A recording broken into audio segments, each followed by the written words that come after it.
Chapter 438. The aquarium was very beautiful. The whales were very beautiful. The clownfish were very beautiful. And all kinds of unrecognizable fish were very beautiful in the giant tank. The dolphins were very beautiful. The seals were not very beautiful. After walking around the aquarium for an afternoon and taking a bunch of photos like a tourist, Huaisher frowned and squatted beside the water tank, looking down at the tumbling thing. It felt like it was laughing at him. "I got something again." The hallucinatory laughter echoed in his ears, making him unable to help but pull out his knife. With an infuriating smile, the seal barked twice like a dog, wriggled on the ground, jumped into the water, and rushed to the zookeeper to eat. After eating the innocent fish, it returned to the water, satisfied, and said, "I'll come again next time." Then, the killer whale show began. A lazy killer whale swam in from behind the gate and began to happily chase the seals as the zookeeper whistled through the glass whistle. "I'll chase you, if I catch you." Enjoying the miserable cries of the seals, Huaisher's mood became more and more cheerful. Sitting in the audience, he looked down at the frightened seals lining up in Anne's shape, and then into a prize mother for Kerr's shape. It was very pleasing to the eye. "Hurry up and take 2 more photos." "That's a sublimator," Crow suddenly said from his backpack. "Who?" Huaisher was nervous for a moment, looking around in confusion. Finally, his gaze fell on the zookeeper, and he immediately discovered the faint fluctuations of origin substance on his body, as well as the small and delicate glass whistle in his hand. He was blowing the whistle, and every time the whistle sounded, the killer whale would listen to orders like a hound. It didn't release Tao Tai, but drove the seals to gather in one place and line up in various shapes. It was like a shepherd dog. The surrounding audience had never seen this before, and they all exclaimed and applauded, cheering loudly. The cameras in their hands constantly filmed this rare scene. But in Huaisher's perception, he could perceive the majestic aura gradually spreading from the middle-aged zookeeper, like the king of the sea. It gradually formed an invisible field, enveloping the entire aquarium. When the glass whistle was blown, it was his command. All the creatures in the sea began to move quickly, forming a spectacular spectacle. During the long performance, Huaisher could sense that the formless aura was becoming more and more solid, more and more profound. It was silently absorbing the origin substance that the audience was spilling out to maintain its own existence. It wasn't until 40 minutes later that the host finally couldn't hold on any longer and slowly dispersed the aura. The audience also felt a little tired. It was as if they had just walked for 10 minutes. It wasn't a big deal. He would only think that he was too surprised and focused. During this process, his origin substance also began to change subtly. The indistinct blue glow seemed to have solidified just a little bit. "Did you see that?" Crow pointed out. "It should be a common mermaid in Southeast Asia." I can't believe he thought of such a clever way to get the audience to help him. "What is he doing?" Huaisher was curious. "Is there another purpose to the performance?" "The performance is just a process, and the result is that his stigmata is growing," Crow explained. "Simply put, he has obtained a cultivation value. Even if the cultivation value is so small that it can't affect the world, it is still a little bit. This is how most ascended cultivators improve their stigmata. It is also a part of their lives." Huaisher was silent. It wasn't until now that he remembered his blind spot. He had always thought that his ability to grow was mainly through fighting and meditation. In reality, no matter how much he fought, he would only improve his skills. No matter how much he meditated, he would only be able to quickly recover his origin substance. Just looking at the rapid improvement in his cello playing level in the past few months was enough to tell. Linking sword and sword techniques to playing, complementing each other, naturally allowed him to improve quickly. However, the Een Soul and Mountain Ghost stigmata didn't rely on this. Instead, there were other conditions. As a disaster miracle that came from hell, the stigmata naturally had its own laws and attributes. They also had different forms and requirements. If he wanted his stigmata to grow, he had to adapt to the characteristics of this miracle and interfere with reality. It was like sowing seeds. After waiting and brewing, he would reap the results. The Een soul's growth required a large amount of pain and death aura. Huaishir was completely self-sufficient. After suffering for so many years, let alone a single Een soul, he had enough to raise a nest of ghosts. The mountain ghost's growth required a large amount of evolution, which came from the vitality of various plants. However, he didn't need to eat too much. Instead, he needed to adjust the plant's ecosystem and form a healthy cycle. Then, he would be able to extract the meager amount that he needed. There was no limit to the variety or quantity. In fact, as long as he had enough origin substance, he could even directly advance. However, the more quantity, the better. The more variety, the better. These two stigmata were extremely passive. They were the type that could be used as a hack machine. Going to a movie theater to watch a sad movie, collecting some free tears, or even writing a few sadistic novels could all provide him with a large amount of negative energy. The mountain ghost, on the other hand, only needed to pluck a few leaves from time to time or touch the trees and flowers.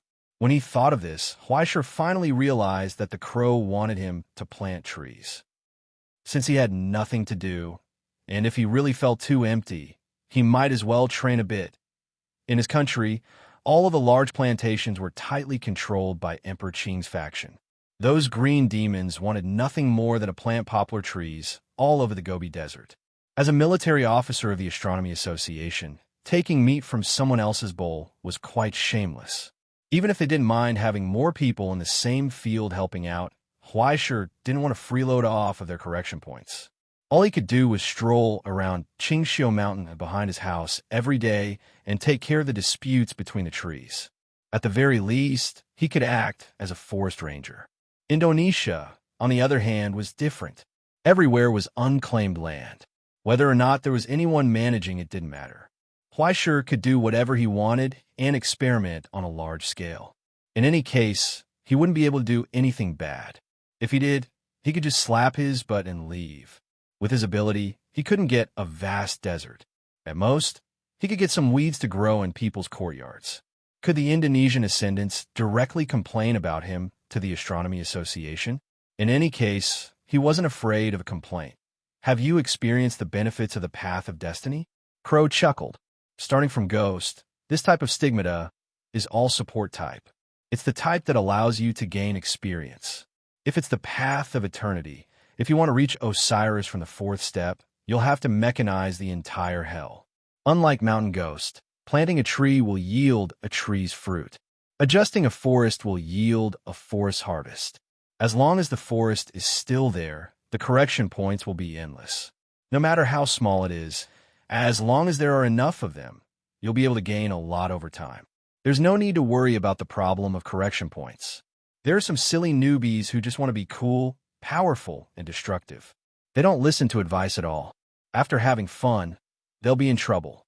Sigh. Almost all of the stigmata had different requirements for growth. There was no doubt that support-type stigmata were the easiest to grow. Just by looking at how Huaishir had reached the third step in 4 months, one could see how fast it was. Functional stigmatas were second only to support-type stigmatas. If you want to create something, change something, or process something, you'll have to use your stigmata to influence the outside world. You'll get a reward for your hard work. It belonged to the type of stigmatas that could be promoted as long as you put in a lot of effort. Offensive or invasive stigmatas were miserable. Without exception, most of them had to be promoted through killing and destruction. If you weren't careful, you'd receive a black letter from the Astronomy Association and be suppressed by the good brothers of the Social Security Bureau. It was very easy for the whole village to survive. But before that, he was afraid that the whole village would have been killed by the ascendants who had gone mad. Yuan Zhao was able to reach the third step at the age of 14. It was definitely related to his position in the Social Security Bureau.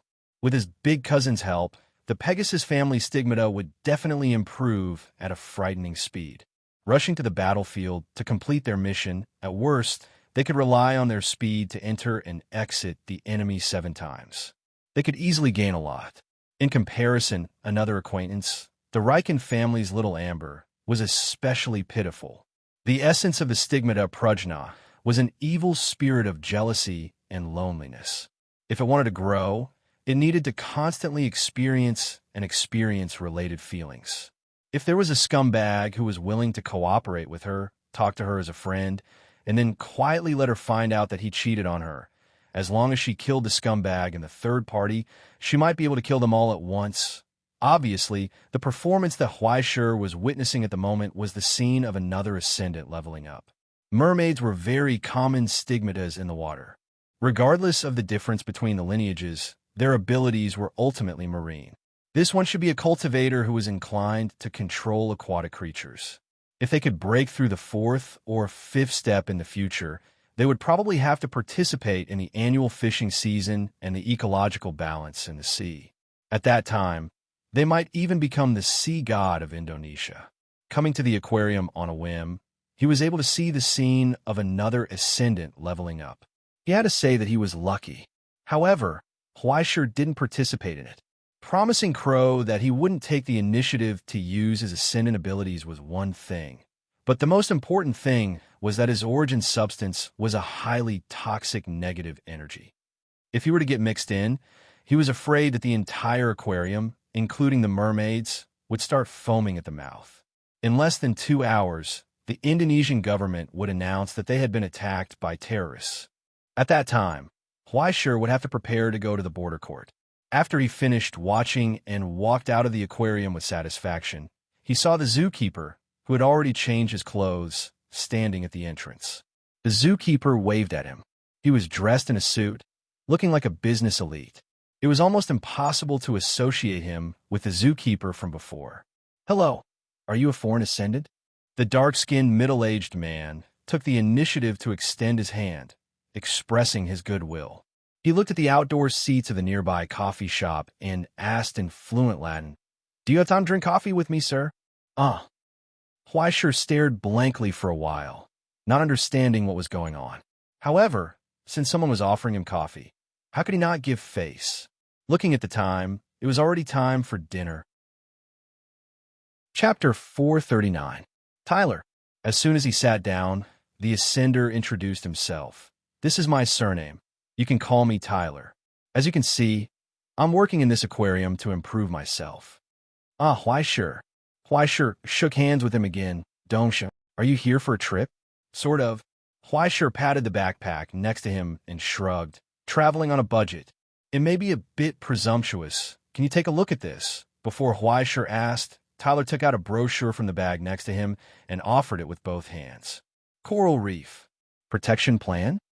Huaishir raised his eyebrows curiously and looked at the back of the brochure. The producer was the Southeast Asian Marine Protection Association, and Tyler's name was also listed among the honorary vice presidents.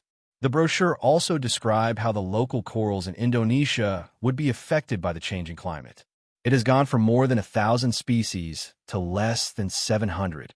After Huaishir finished reading, Tyler said cautiously, "If this continues, I'm afraid the local coral population will be completely extinct. Since the ecological pollution in Australia, some of the coral samples we try to preserve are also in a precarious state." Like a passionate salesman, once he opened his mouth, he kept talking about the pollution and impact of the local marine environment, as well as their response measures and rescue operations over the years. It was completely beyond Huaishir's expectations. He didn't know why Tyler told him this. When Tarar said that his mouth was dry and he picked up the coffee and found that he had finished it, he put down the cup awkwardly. "Sorry, I can't stop talking about this." It doesn't matter. In fact, I didn't pay attention to this." Huaishir scratched his head. He didn't notice the malice from Tyler, and when he spoke, the excitement and enthusiasm revealed were completely undisguised. This man was indeed sincere about his actions to protect the marine environment of his homeland. It was rare to see such sincerity. Moreover, while he was talking, Huaishir had already eaten all the food in the coffee shop. "Yes, I'm half full." "It's just that." Huaishir scratched his head. "You're telling me all this because you need my help? If that's the case, there's nothing I can do." He only had around 4,000 renminbi on him. It wasn't even enough for him to survive until he reached the South Pole. How would he have the time to protect Indonesia's marine environment? No. Hearing that he wanted to pay, Tyler quickly waved his hand and refused, We have formal fundraising activities and sponsors for the public. We don't need this kind of private donation. It's illegal and improper. I mean, if someone tries to persuade you, you should refuse and report it to the police. Huh? Huaisher was stunned. Then, Tyler took out an invitation letter and a small coral badge from his bag and pushed them over the table. Thank you for your willingness to understand our business. Could you please join us? Tyler was afraid that Huaisher would misunderstand, so he quickly said, the members of the Marine Conservation Association have no obligations or restrictions.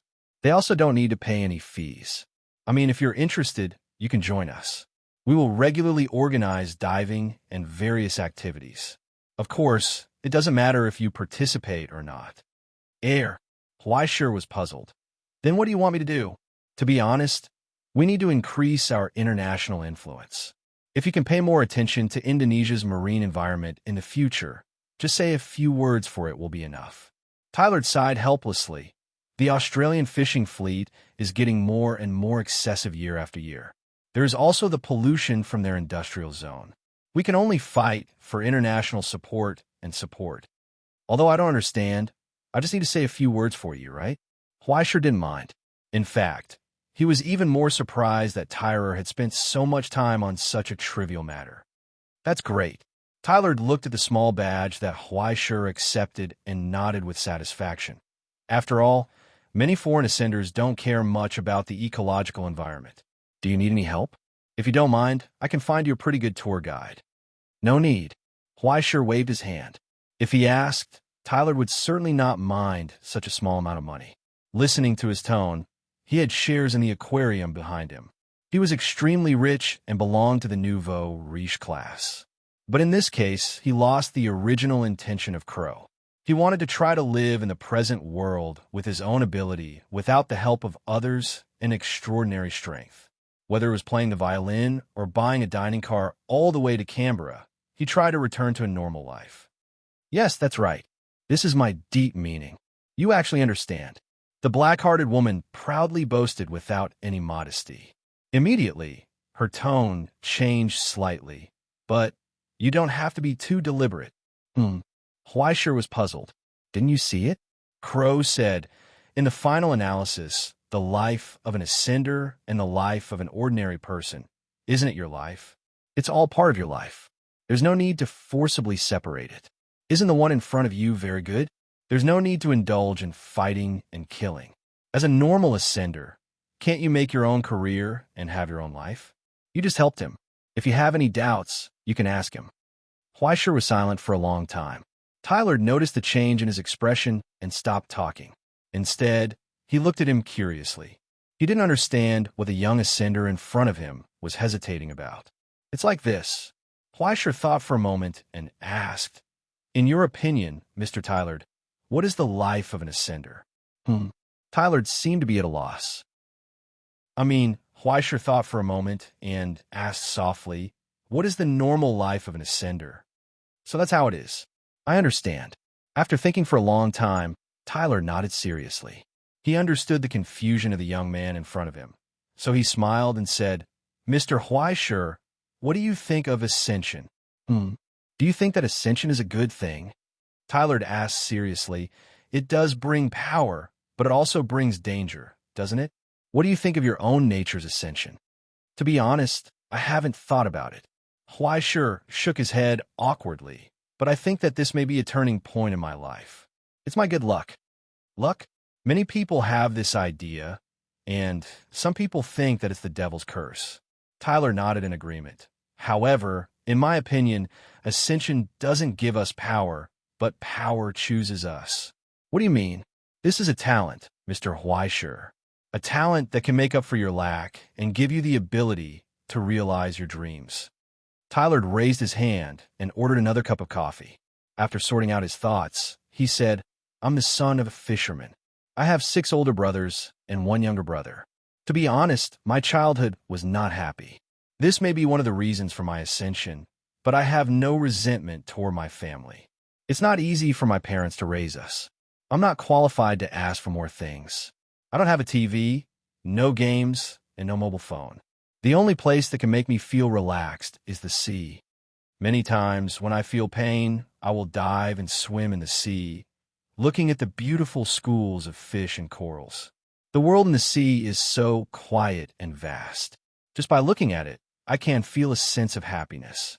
He said, I'm eager to be a part of it. Until one day, when I was diving, I dived to a dangerous depth. When I felt suffocated, it was too late. At the most desperate moment, I saw a huge whale. It was a white whale. Tyler smiled and said, it didn't save me. It didn't even notice me. It didn't care about me, a dying human. It rose from the deep sea like a mountain, with a song like the tide. Its white body was lonely and huge. It rose, sang, passed through the forest-like coral, and disappeared into the depths of the sea. To be honest, I was stunned at that time. Recalling the past, he said seriously, I even forgot that I was drowning, forgot that I was about to die, because it was too beautiful, like a bubble in eternal time. It made me feel that if I could see such a scene, even if I died, it wouldn't be a pity. By the time I realized what was going on, I was already dragged onto the boat by my father. My father beat me violently and told me that I almost died. He also warned me not to get on his boat in the future and not to be a fisherman like him. He told me to go back to school and prepare for the exam. But I knew that I was different. He said, I have witnessed the beauty of this world. After I graduated from university, I met my former teacher. Only then did I know that I had become a sublimator. After some things, I became a merman. I got the ability to embrace the sea. Tyler crossed his fingers and looked at him seriously. I believe that this is a blessing from fate, giving me the opportunity to realize my dream. Now I realize my dream. I can swim in the sea with them. I also have to protect their world from being destroyed by human greed. This is my life. The life of a sublimator is no different from that of ordinary people, Mr. Huaishur. He looked into Huaishur's eyes and said word by word, the key is, what kind of person do you want to be, young sublimator? You feel lost about your life and everything you have, don't you? The impact of sublimator on you is too great, so great that you get lost in it and don't know where to go. You feel that you are leaving the earth and floating to a place you don't understand. This is not because the world has abandoned you, but because you haven't found the place you should be. He raised his hand and pointed at Huaishur. He said seriously, so, you shouldn't learn from others, but ask yourself, Mr. Huaishur, where do you want to go? Huaishur was stunned for a long time. He suddenly understood. He suddenly slapped his thigh. He finally found the answer. I don't know. He answered with a trembling voice. Chapter 440. Apart from power, apart from the stigmata, apart from the soul. There was indeed a certain difference between ascenders and ordinary people. Perhaps before they embraced the miracle from hell, were entrusted with heavy responsibilities, or simply did whatever they wanted, they were already different from ordinary people. According to the statistics and analysis of the Astronomy Society, those with firm beliefs, goals, and persistence in their hearts were relatively easier to succeed in the crisis and trial brought about by ascension. In fact, there was also a part of the survivor bias. After all, when facing the painful climb of leaving the Silver Sea, firm willpower often allowed people to last longer. And there was no doubt that ascension would change people. After personally experiencing the kind of limitless rebirth that was close to death, ascenders would more or less have some understanding.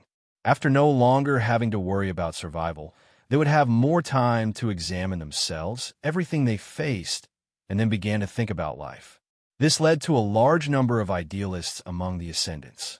The only difference was the degree of idealism and the degree of persistence in their ideas. Some people might be too lazy to take action, while others were often hopelessly persistent. The sublimation of one's nature brought not only power, but also new possibilities and choices for ascenders. Now that you have power and the qualifications to indulge, you can try a new life at will. After all, the world was so big that it could accommodate many heroes, scum, bystanders, and even more ambitious people. So, what kind of person do you want to be? Huaishur thought about this question blankly, but found that he couldn't find an answer that could convince himself. The only thing he could say with confidence was, I don't know. He once had a salted fish dream, to live hard, to play the violin well, to rely on his own efforts to walk into Vienna openly, to marry a woman who loved him, and then to renovate his family's old house. Even if he couldn't make much money and couldn't achieve much in life, he had to live a new life with his head held high. But now, this goal that he expected to spend a lifetime to achieve suddenly seemed to be close at hand. Now he didn't have to worry about living, and even became a disaster musician. The Chalcedony Hall was well renovated, and even the family he had lost had returned to his side. Not only had he entered the card pool while he was still alive, but he had also not been miserably feminized. Chef from the Abyss, calamity musician, legendary investigator, Prince of Paradise, Nemesis of the Green Sun, Anointed One. A whole bunch of titles that were neither here nor there were there. All of a sudden, he looked dignified and incomparably dazzling. It was as if he had become an extraordinary person. However, it was only when he occasionally looked for a mirror that he could see his own face, which still had traces of the past. But it was completely different from the past. Even though his love for art had not diminished in the slightest, he could no longer return to a life where he could feel satisfied just by playing the piano. When he realized this, he became even more confused. He didn't know where to go. Who was he? He was Huaishur, the inspector of Xinhai of the Astronomical Society, the traitor with the Book of Destiny, the eagle-claw son of the Central Bureau, the soon of his Ben Elysium, the temporary driver of Bahamut and Osiris, the guardian of heaven, the heir of the Utopia, with so many titles attached to his head, the part that originally belonged to him gradually thinned out. If I can't see it anymore, Huaishur fell in a deep thought. Forgive me for being presumptuous, Mr. Huaishur. Tyler looked at Huaishur's appearance and seemed to be curious. May I ask your age? 17 years old, Huaishur replied. Tyler was stunned. He was dumbfounded. Although he knew that the person in front of him was a confused young man, he did not expect him to be so young. The effect of yesterday's phantom could make Huaishur look more mature and reliable than he actually was. He could maintain a stable state of spirit and would not be easily affected by the surrounding environment.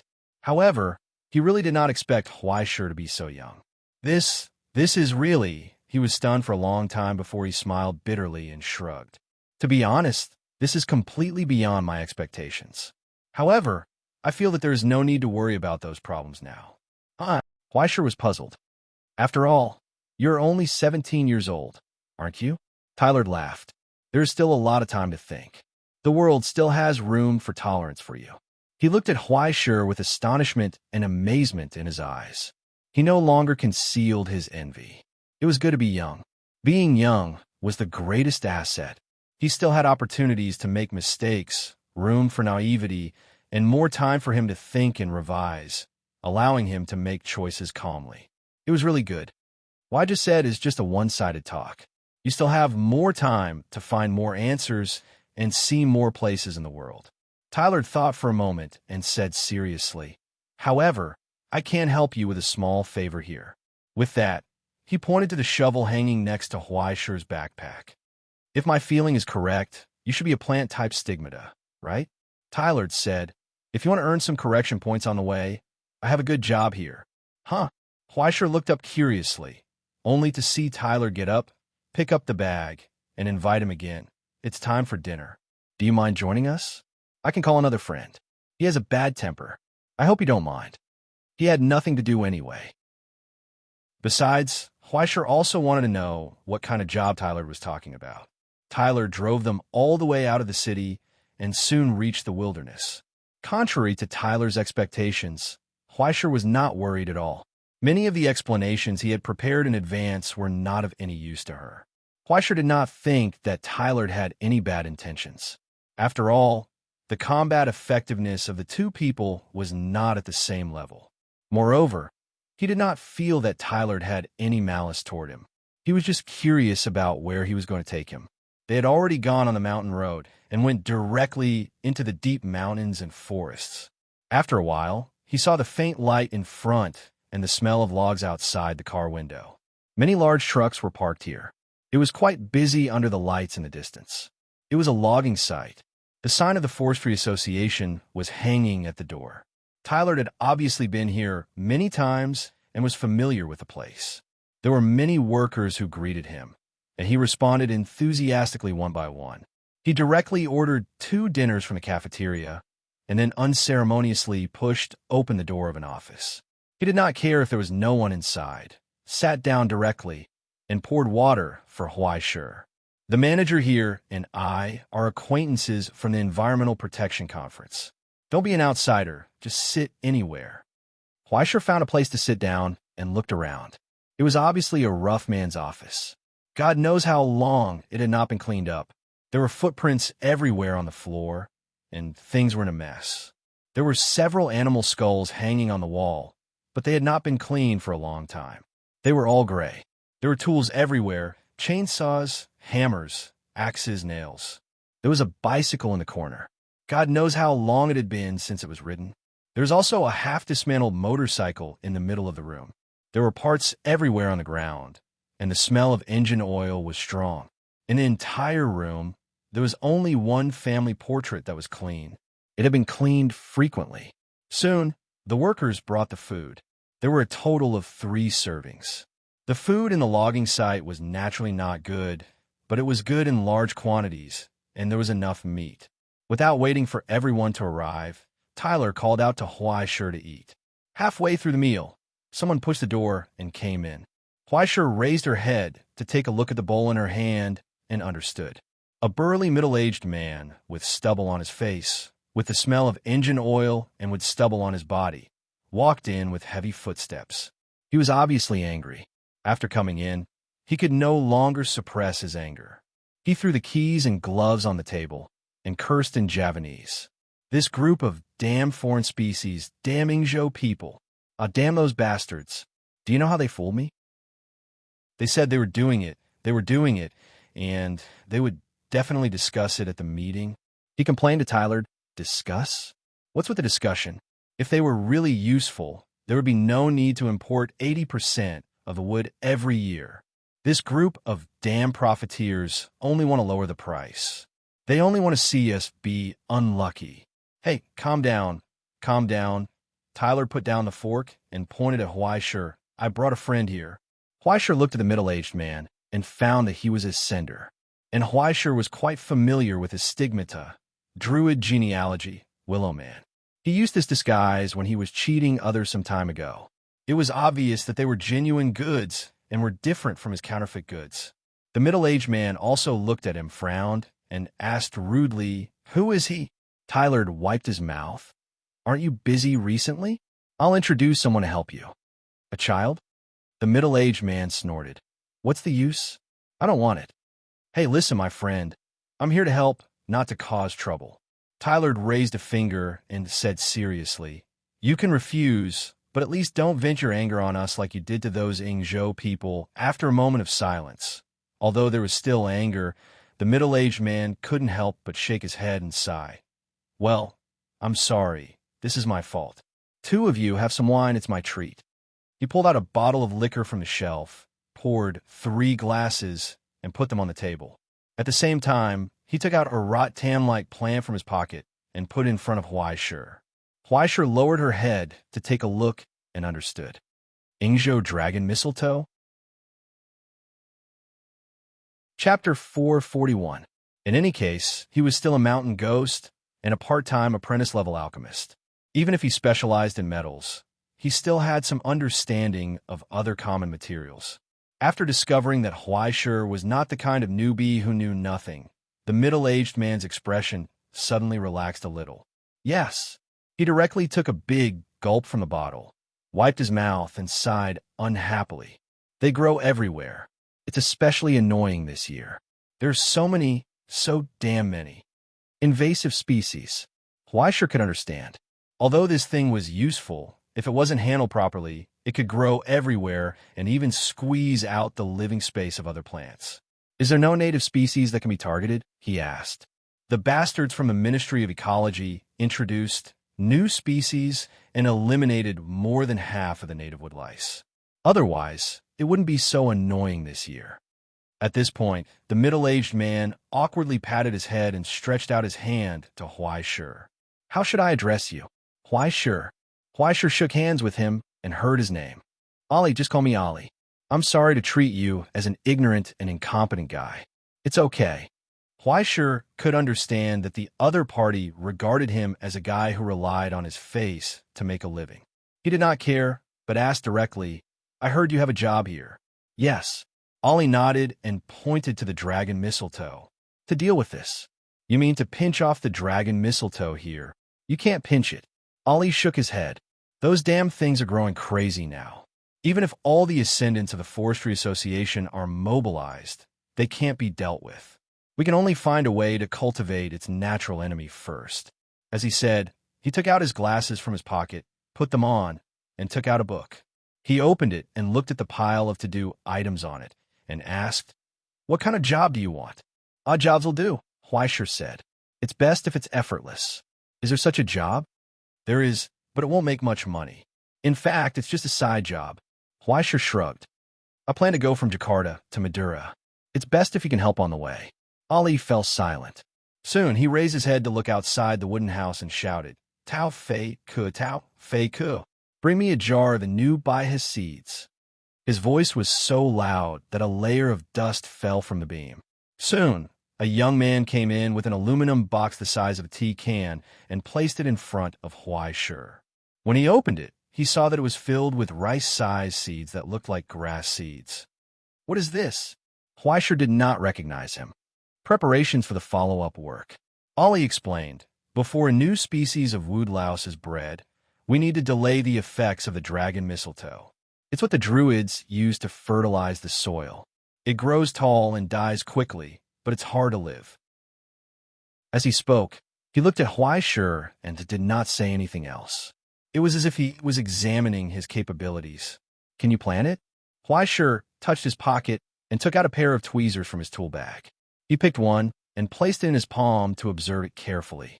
He had never seen this thing before, so he could not guarantee it. But to his surprise, when he rubbed his fingers together and stained them with some of Huaisher's sweat, the seed sprouted. He did not even use the ability of the mountain ghost. He breathed a sigh of relief and smiled. It's not that hard to live. After a brief silence, Ollie finally put away the astonishment in his eyes and carefully looked at Huaisher. After a long time, he nodded. Well, since Tyler introduced you, then with his guarantee, you don't have to sign the contract. Ollie nodded and asked, When can we start work? Anytime, Huaisher replied. He reached out and took out his ID from his trouser pocket. Also, there's no need to trouble Mr. Tyler to guarantee. I have something that can prove my identity and credibility. It was an exquisite ID with a black cover. It was engraved with the coat of arms of the present realm surrounded by thorns. After opening it, there was a frontal photo of Huaisher and the Astronomy Association's Peace Dove seal. It proved his identity as a registered military officer and also gave him the right to carry weapons and walk freely between the present realm, the border, and hell. Ollie gasped and froze on the spot. Tyler was not much better. His hand almost shook out the wine in the cup. The two of them looked at each other in disbelief. How did you get such a big shot to come over and help you? I didn't know that the confused little brother I met by chance was from the Astronomy Association. Their expressions suddenly became very interesting. Fortunately, they did not have any prejudice or conflict against Huaisher, a certified executioner. After all, in Indonesia, there were no major genealogies. The only thing that could ensure the basic human rights and life of the ascendants was the rules set by the Astronomy Association. This was equivalent to a warm-hearted old man introducing a young man to do odd jobs at his old acquaintance's place. But he did not expect that the young man who came to carry bricks was a passing criminal police captain. Looking at their hesitant looks, Huaisher held back his laughter. The thought of pretending to be a foreigner in the dark corner of his heart was satisfied. Ahem, since he's from the Astronomy Association, there's naturally no need to worry. After a long time, Ollie answered awkwardly and pushed the box over. You just have to find a place to plant these along the way. I can pay you in advance. How much do you want? If it's just throwing a few seeds along the way, it won't take much effort. Huaisher held the box and pondered for a moment before saying, If you really want to pay me, then answer a question of mine. He looked at Ollie in front of him and asked seriously, "In your opinion, what does it mean to be an ascendant?"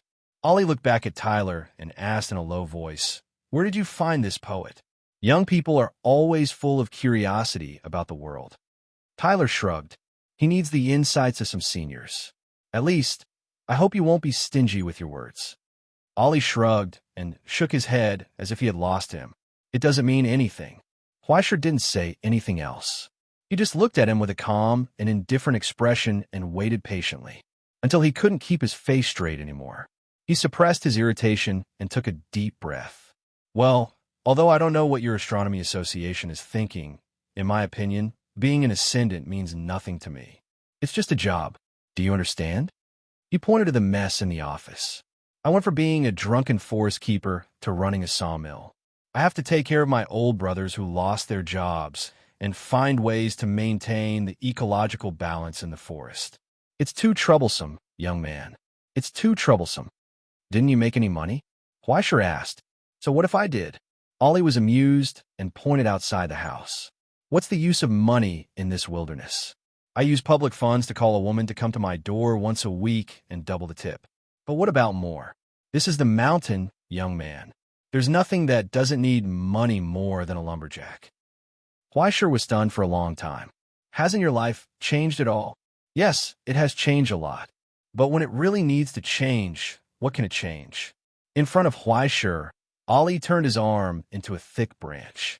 Under the thick bark, there was amazing power. What was more frightening was that the whole sawmill and the whole forest were faintly resonating with him. This was his home ground. This is power. It's amazing.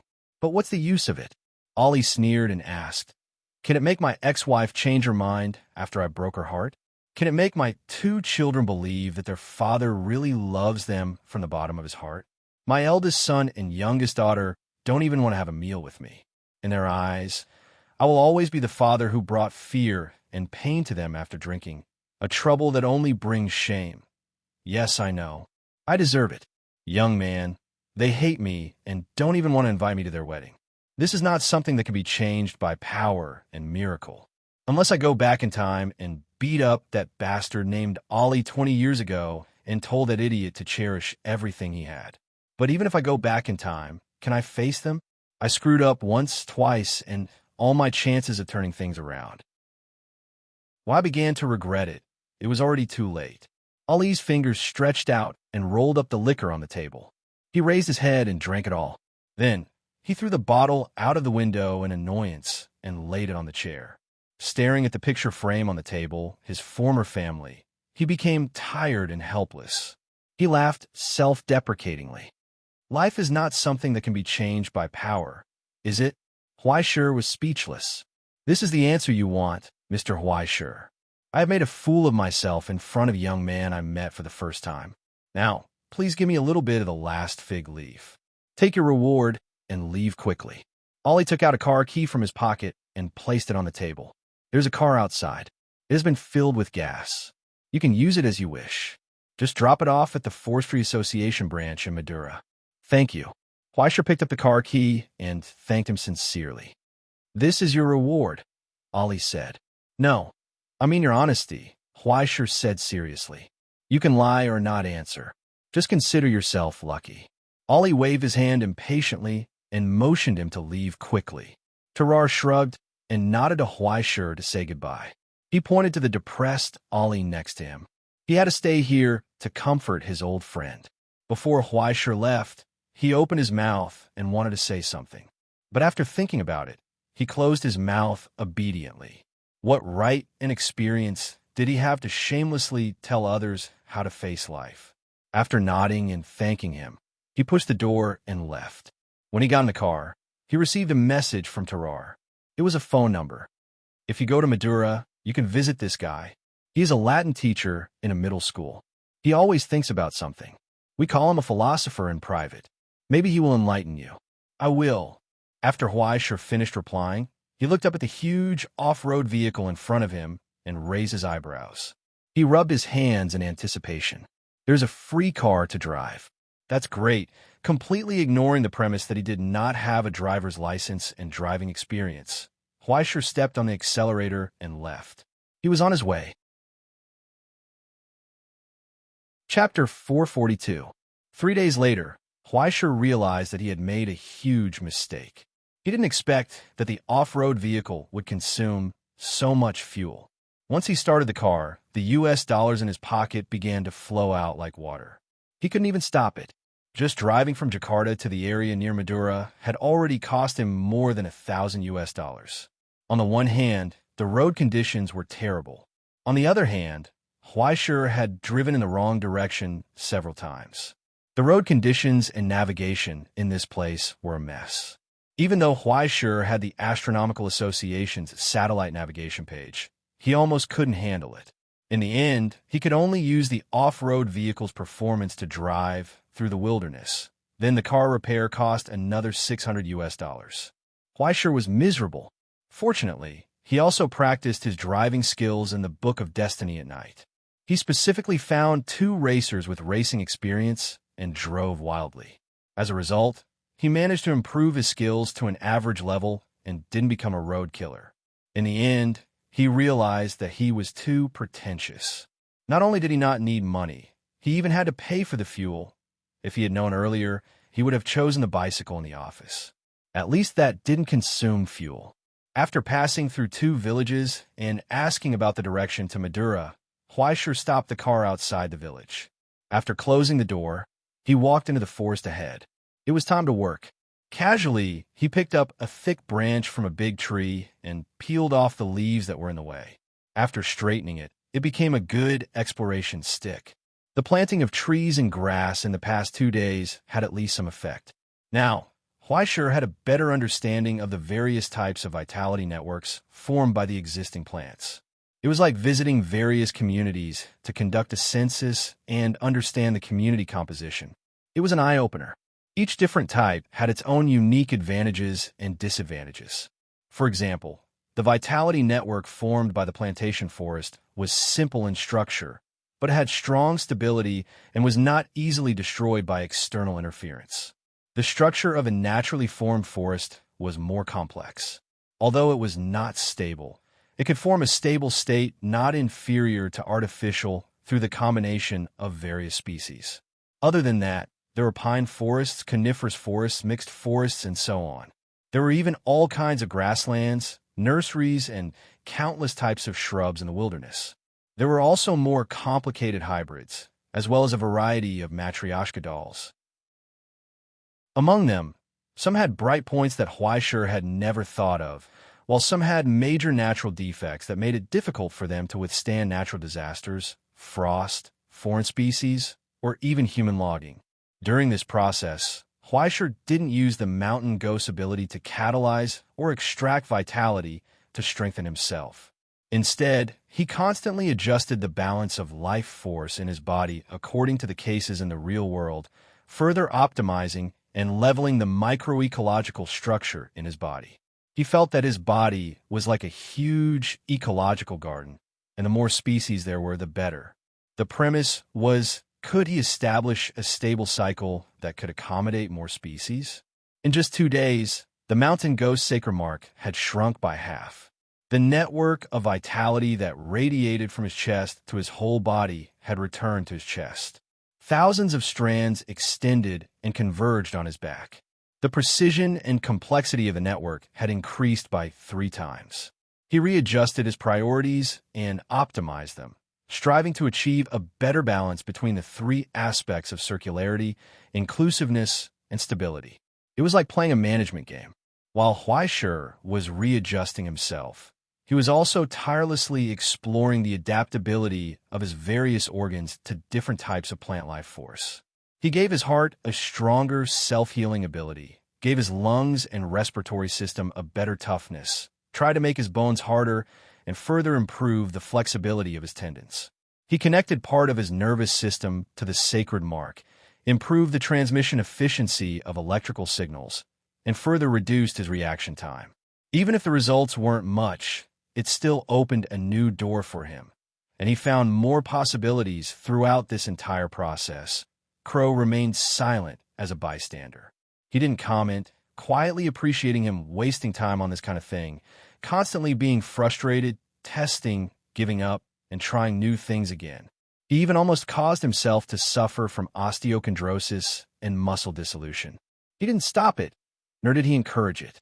He just watched silently, hiding the slight astonishment and emotion in his heart.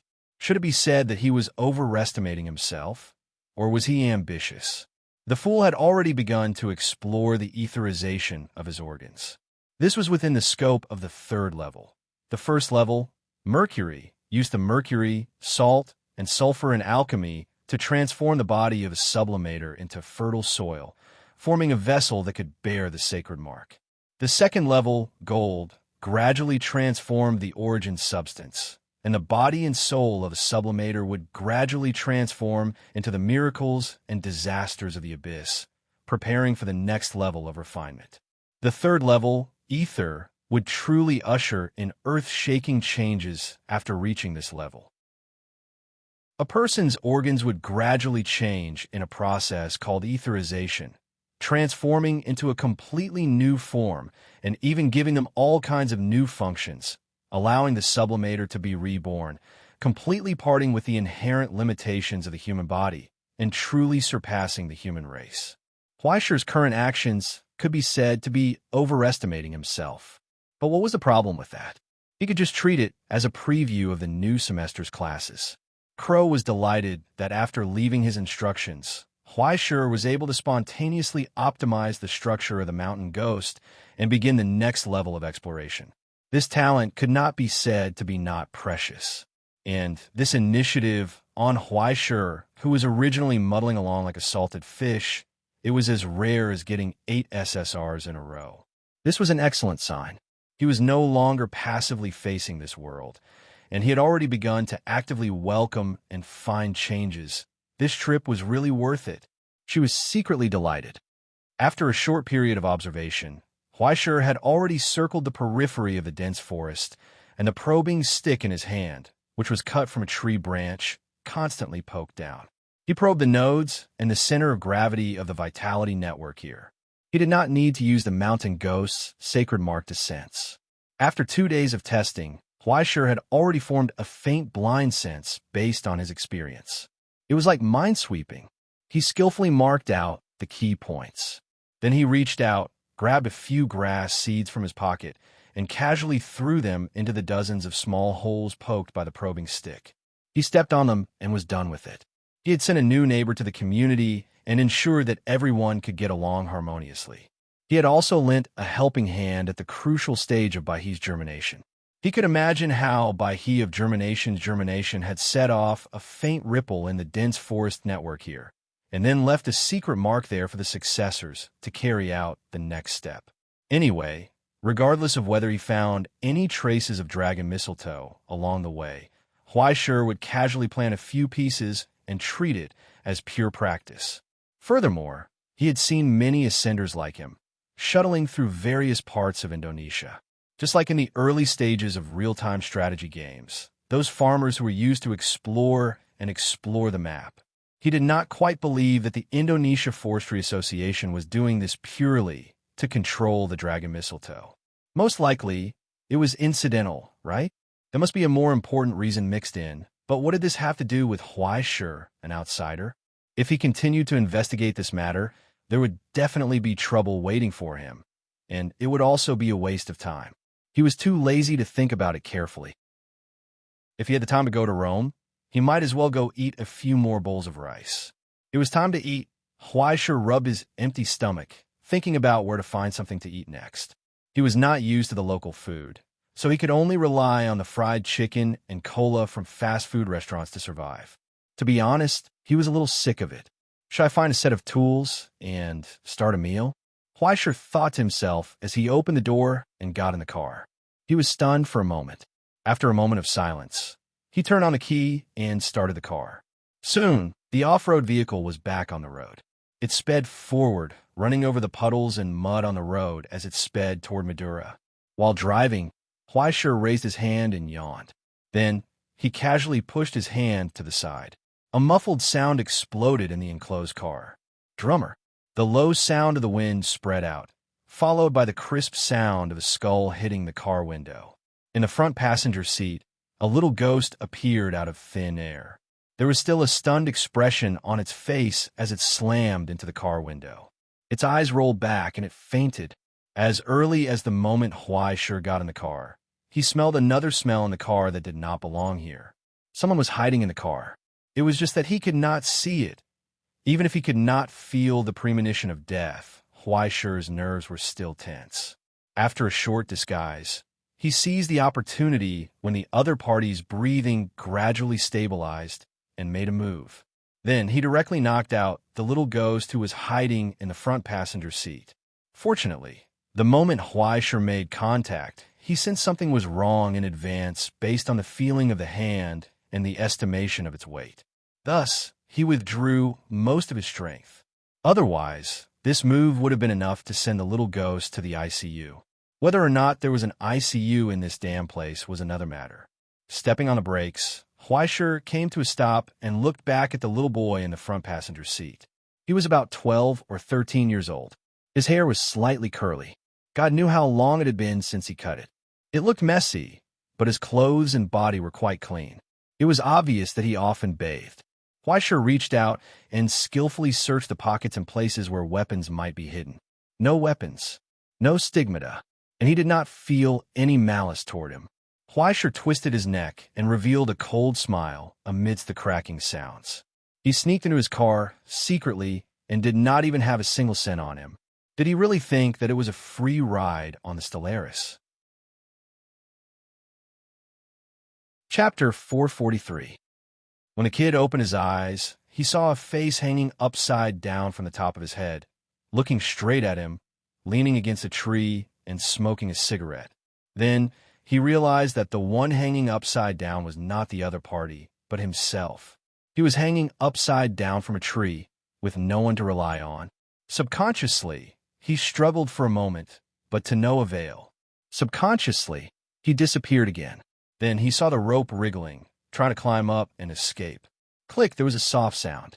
He turned his head stiffly and saw the smiling big brother and the gun in his hand. The black muzzle was pointed at him. Name? Huaisher asked kindly. Without waiting for an answer, he pulled the trigger. The loud sound proved the power of the shot. Well, he picked it up in the toolbox in the car. It seemed that Ollie was really from the privileged class. After sucking in a breath of cold air, the kid finally learned to be obedient. Name? Huaisher spoke again, using Latin, Dongxiao language, and choppy Javanese to ask. Age? Occupation? What do you do? Sai Sayer. The child swallowed his saliva, and his silhouette appeared in the air. He raised his hands in surrender and replied in Javanese, Cr Ramadan, I'm 10 years old. Uncle, please spare my life. I just saw you asking about Madura's location and wanted to secretly take your car there. Huaisher frowned unhappily. It was not because the kid wanted to secretly take his car, but because he made him sound old. You have to call me handsome big brother, understand? Huaisher put the muzzle closer. The kid nodded like he was pounding garlic. His face was red because he was hanging upside down. So, Huaisher pulled the trigger. He broke the rope. The kid fell from the air. Huaisher grabbed him by the collar and threw him next to the tree stump. Huaisher didn't untie the rope on his feet. He found a clean rock and sat down. He looked at the panicked kid and asked, Invisibility, what's going on?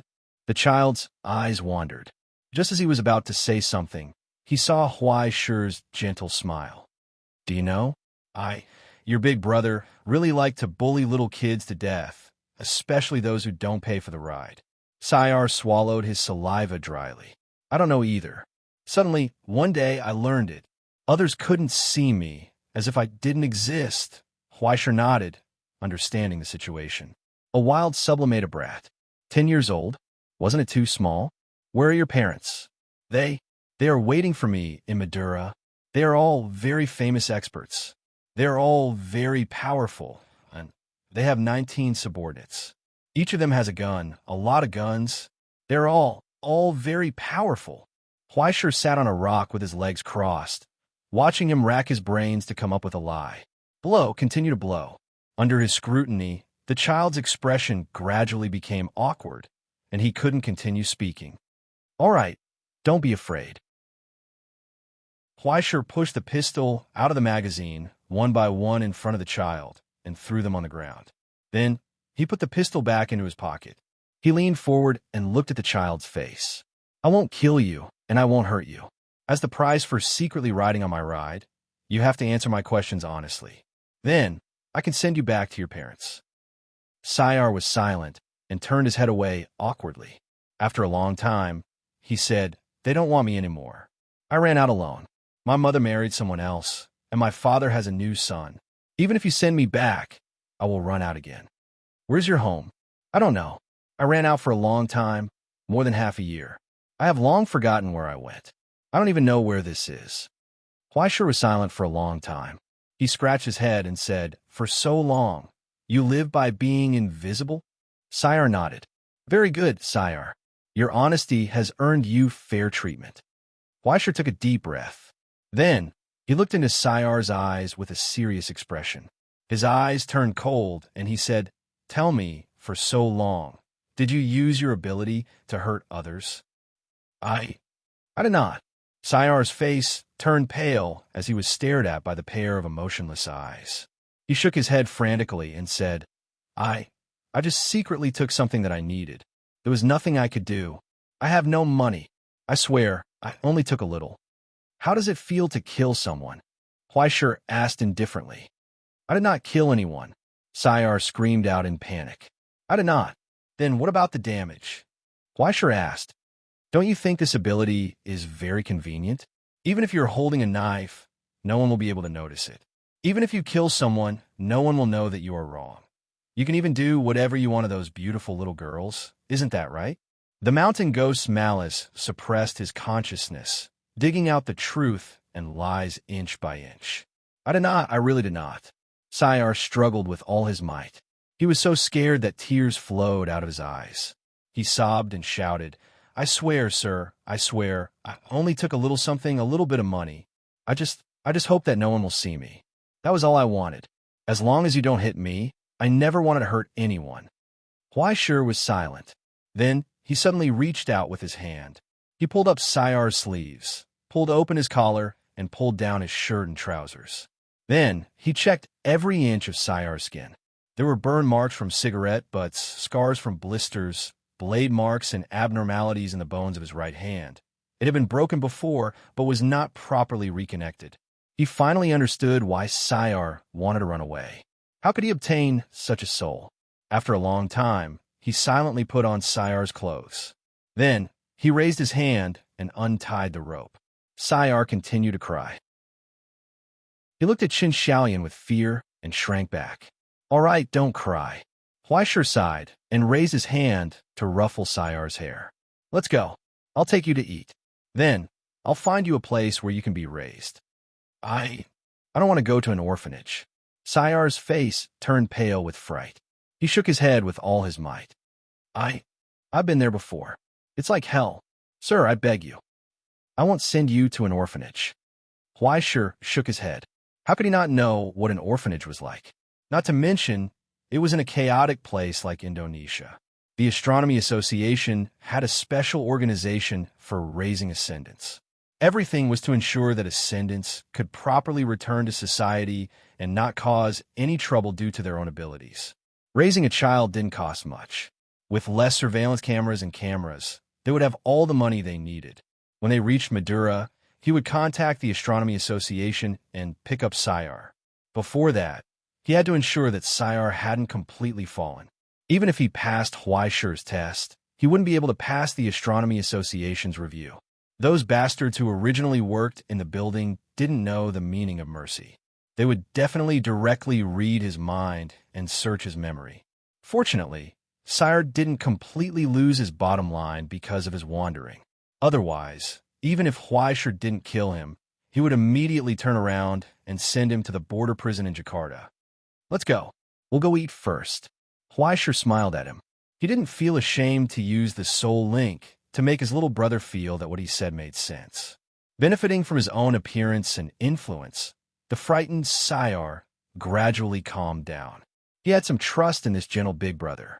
But soon, when they walked out of the forest, they saw the off-road vehicle driving away on the road.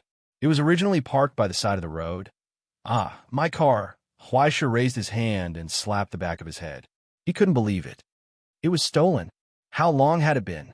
In the time it took to go to the toilet, it was stolen, along with Huaisha's backpack, wallet, and a lot of equipment. It was stolen. Sayar obviously accepted the reality faster than Huaisha. He looked at Huaisha with sympathy. Don't be sad. It happens all the time. Unexpectedly, Huaisha didn't fly into a rage. He didn't even chase after them. Instead, he stood there calmly with a slightly bitter expression. He didn't look angry that his car was stolen. Instead, he seemed to be thinking about where to find food next. You're not worried? Sayar couldn't believe it. Why should I be worried? Huaisha asked back. This was a modern realm. This was the central area of the modern realm. So what if it was a little messy? If it was in Dongsha, he might argue with the Social Security Bureau. But in Indonesia, you dare to steal from the Astronomy Association? Are you tired of living? Moreover, do you think it's so easy to take my things? Huaisha didn't know how much sweat and how many viruses were left on it. Once Huaisha released the control, it would immediately become a moving source of pollution. He was looking for death. Don't worry. Let's go find some food nearby first. Huaisha shook his head calmly. He reached out and held Sayar's hand. Let's go. What do you want to eat? It's my treat. I still have $200. It's enough for a good meal. Fortunately, they were already in the vicinity of Madura. It was a city after all. It wasn't difficult to find some food.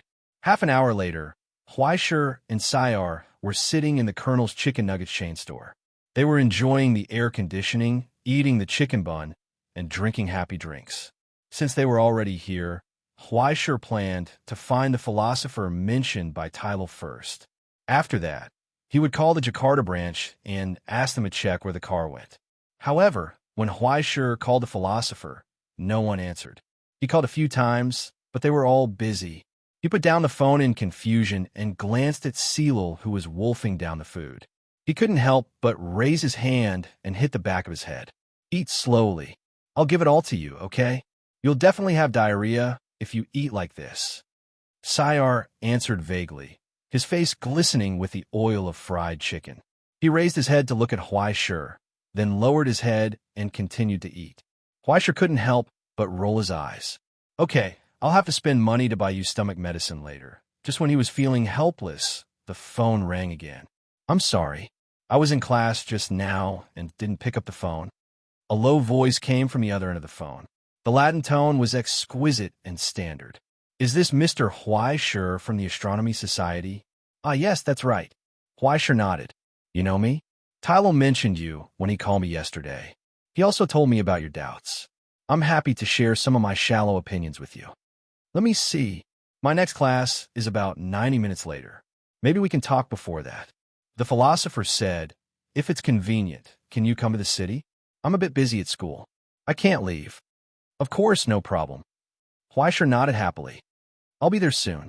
After a polite goodbye, the phone hung up. Huaisha had begun to look forward to the philosopher's answer. Chapter 444. 20 minutes later, in a school in the city of Madura, Huaisha finally met the philosopher. Obviously, this was a private aristocratic high school. Whether it was in terms of security or facilities, it was different from the schools Huaisha had seen along the way. It was cleaner, safer, and more expensive. Just like a noble manor, between the exquisite buildings and courtyards, young boys and girls walked together in twos and threes, excitedly or calmly discussing something with each other. In the distance, there were children running excitedly on the grassland, chasing each other. The beautiful atmosphere of youth rushed to their faces. Walking among them, Huaisha and Sayar, who stood behind him, were like two outliers that didn't fit in. Looking around in shock, Sayar compared himself to those big brothers and big sisters. As if he was ashamed of himself, he shrunk behind Huaisha and lowered his head. Huaisha walked calmly on the campus, calmly looking around at everything, staring at the curious faces of the young people, even if they seemed to be about the same age as him. It's so nice. He sighed softly, staring at the continuous green and white buildings, listening to the sound of the piano in the piano room. It was a little stuttering, but it was stubbornly working hard, intermittently moving forward, until Sayar couldn't stand the stares of the people around him, pulled his sleeve, and pointed forward. Huaisher saw a middle-aged man carrying a paper bag. The slightly old and thin man with glasses was wearing a white short-sleeved shirt and trousers. His knuckles were rough, and there were calluses left from years of writing. He was holding a bulging paper bag. It was very eye-catching, not because of his appearance, but because of his lineage. Sparse black hair was meticulously combed behind his head, dark eyes, fair skin, and a rosary that represented the Holy Spirit wrapped around his wrist. Huaisher didn't expect the philosopher to be a Roman. He stood next to the bench and waved at Huaisher. There were a few thick textbooks on the bench next to him. They had been flipping through them for too long, so the covers were a little damaged. However, the edges were not rolled up. It was obvious that they were taken good care of. "I'm sorry, but I can only entertain you here, Mr. Huaisher." After Huaisher and the rest sat down, the philosopher spoke first. He looked at the two people in front of him and sighed softly. "I have to say, the two of you are younger than I thought, especially this one, Mr. Sale." Sale was stunned. The philosopher smiled kindly at Huaisher and did not say anything else. Instead, he looked at the puzzled Huaisher and said, "I already know why you're here, but do you mind if I finish this before we talk?" There was a half-eaten sandwich in the paper bag in his hand. It seemed to have been made by himself. It contained a large amount of chili sauce, mustard, and raw beef that even Huaisher was a little afraid of.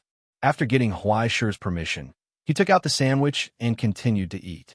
When he ate, he was very regular. He was not in a hurry or in a hurry. On the contrary, he was calm and full of rhythm.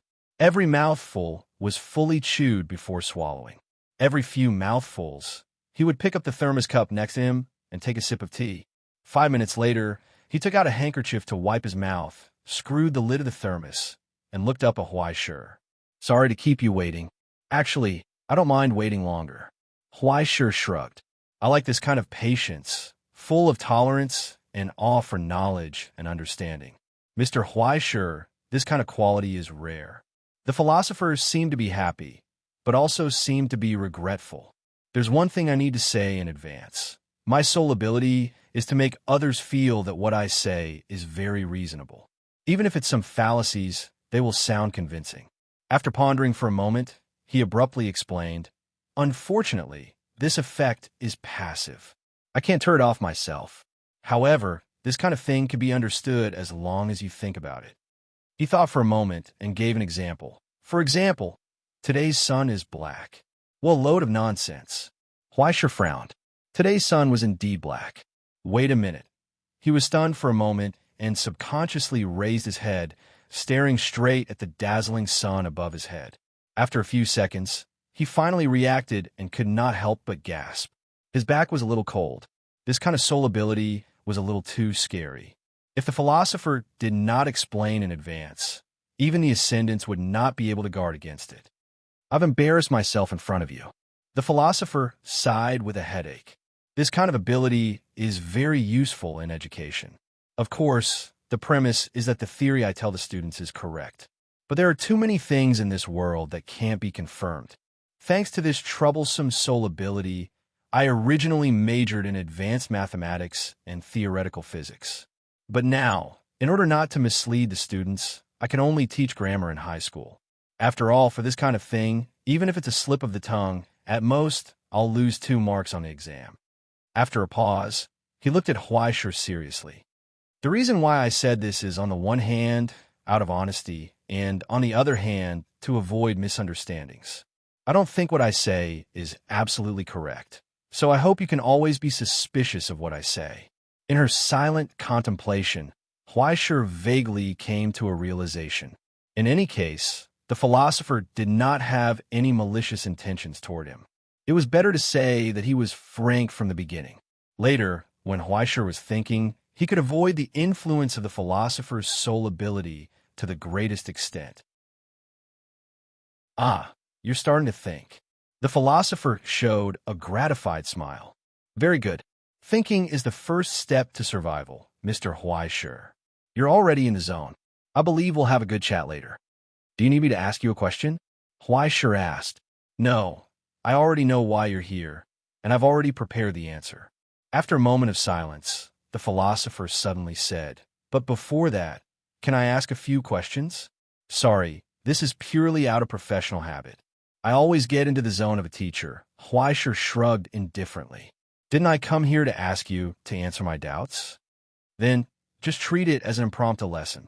The philosopher happily slapped his knees twice, straightened his expression, and suddenly asked, do you think that there's a fundamental difference between an ascender and an ordinary person? Are you talking about the soul, the stigmata, or the ability? No, it's even more different than these superficial things. It's even more fundamental. The philosopher shook his head. I'm not talking about the amount of origin substance or the outstanding ability. I'm also not talking about the heroic performance of heroes or the disgusting behavior of criminals. It's not a difference in personality, but something closer to the driving force. If I put it this way, it might be too obscure. Let's give an example. His fingers subconsciously tapped on the fountain pen. After a moment of thought, he suddenly asked, do you know about the philosophical zombie? If it's a zombie, I've come into contact with it and have some understanding. Huaisher replied. In fact, he had cut down quite a few, whether it was ghouls, lichens, or other things. These kinds of things were always emerging in various places, serving as cheap cannon fodder. No. This is actually a very interesting hypothesis. The philosopher shook his head. It's not that there's an eternally hungry and bloody corpse crying piteously for food 24 hours a day, waiting to take a bite out of you and then infect you with a fatal virus. Instead, let's say that there's a strange thing mixed in with the crowd. Moreover, its appearance, behavior, and physiological structure are all like an ordinary person. He said, if you poke it with a knife, it will cry out in pain. When the air conditioner is turned up too high, it will tell you that it's cold. It will work, talk, sing, take photos, and post them on its blog. When it sees beautiful girls, its heart will beat faster. When it's hungry, it will go out to eat like us. It might also cook at home, but it doesn't matter. In short, this thing looks exactly like a human being. He paused for a moment and said calmly, except that it has no self-awareness. Huaisher frowned subconsciously, feeling that something was wrong. Or, to be more precise, it never has anything of its own in its mind. At this point, he raised his head and stared at Huaisher with a disconcerting sharp gaze. It just doesn't think. It just doesn't think. It lives like a zombie, dead living, living dead, puppet, machine, whatever you want to call it.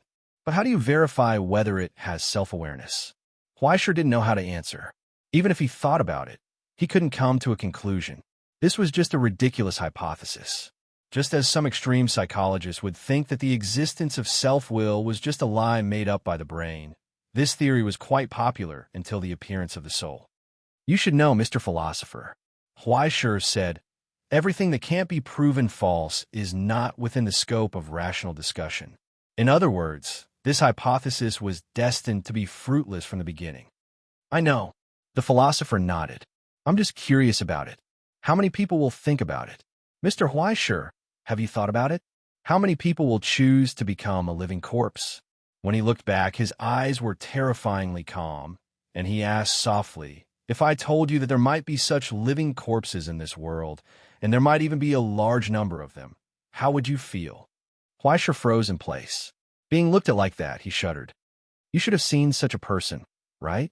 The philosopher leaned on the bench and said indifferently, when he hears those meaningful words, he will feel that they are wise words. When he reads 2 short stories made up in the biographies of famous people, he will also seem to understand the truth of the world. When he finds something being snatched, he will also feel that it is a good thing. When he sees 1 or 2 vigorous articles, he will find the direction of his life. He will say what others say. What others think is right, he will also feel that it is the truth. If someone commits a crime, he will be filled with righteous indignation in the crowd. Perhaps he will also appeal, feel injustice, and always stand on the side of the majority, hide in the crowd, and be ordinary. They have reason, but they don't think. They can feel love, but they don't spread it. They learn the truth, but they don't use it. They know where wisdom lies, but they are proud of their ignorance. They thirst for justice, but they stubbornly want to push things different from themselves to the evil side. I used to be terrified of this, Mr. Huaishur. The philosopher calmly said, I was full of doubts about this. Why can't they think? Why don't they open their eyes and expose those childish lies? Do they really understand what they are doing? Have they really figured out their roles? Are they really alive? After a short pause, he finally asked the last question. Is such a person really qualified to have a soul?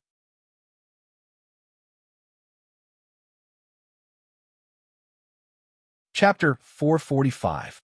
In the long silence, Huaishur did not speak. He vaguely understood what the philosopher meant, but because of this, he felt vaguely unhappy. He could not say it. I once felt despair at this ignorance that refuses to think. Great despair, Mr. Huaishur. The philosopher was still narrating. I felt like I was locked in a black box, unable to breathe. Every walking corpse around me made me feel a wave of fear and anxiety. Have you ever been to Constantinople and Rome? I think any big city may be the same. Cairo, Yorkshire, Yinjing, Jinling, the capital. Every time I walked in it, I could feel the loud noise of a machine running. When I brushed past the expressionless and numb faces, I felt as if I had entered the body of a giant beast. There was a huge gravitational force pulling me deeper and deeper, not allowing me to escape. Instead, it kept me there, trying to turn me into something that was no different from the others, a component that could be replaced at any time, a dispensable cell in the social system. Like a slave, I gave up thinking, silently submitted to the collective, obliterated myself, and became a numb machine. Until one day, I felt that I could not stay there. The philosopher told Huaishur, I had to escape, I had to leave that place. So I boarded a train, abandoned all of my possessions and finances, and started to wander without a care for anything until I came here. I have to say, you may be just thinking too much. Huaishur scratched his head, unable to understand. Is that so?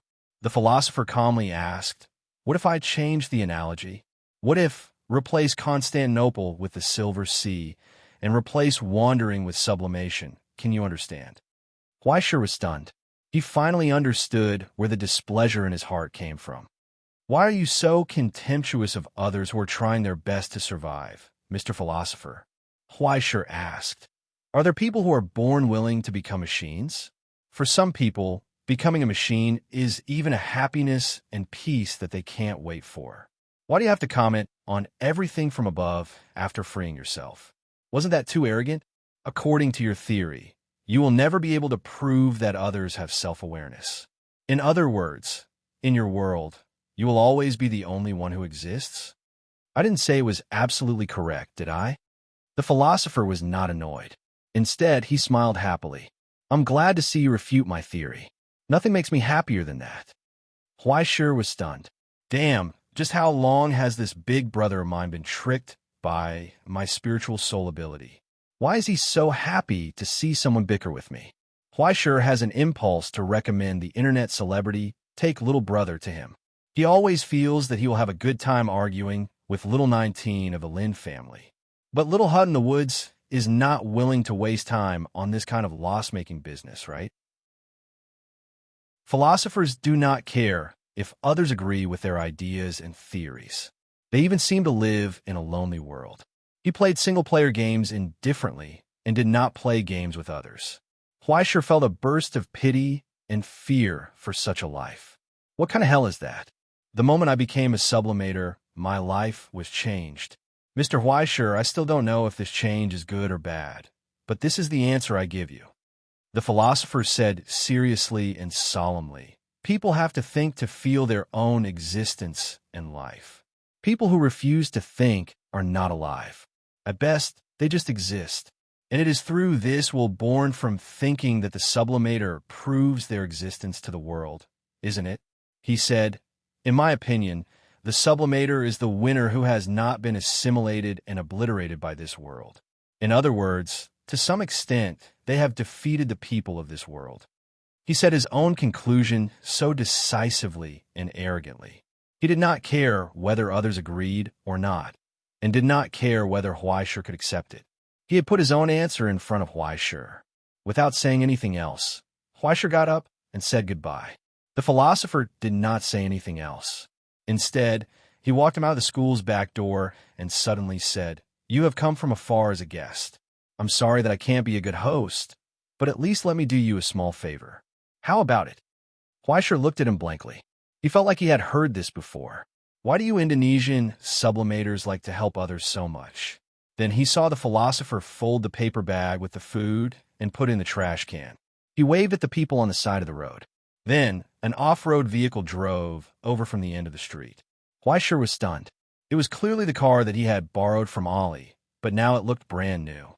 Not only had the bumpers on the front and back been replaced, but even the scratches on the car had been smoothed out with paint. The mud and dirt on the car were all cleaned, and the tires were all replaced with brand new ones. The door opened, and a middle-aged man jumped out. He pulled out a squirming bag from the trunk and pulled it in front of Huaishur. The bag opened, and a man with a head full of blood crawled out. One of his arms had been cut off. He looked like he had been tortured. He wanted to cry, but when he saw the philosopher next to Huaishur, he was stunned. He trembled and knelt on the ground, kowtowing and begging for mercy. His mouth trembled as he muttered in Indonesian dialect.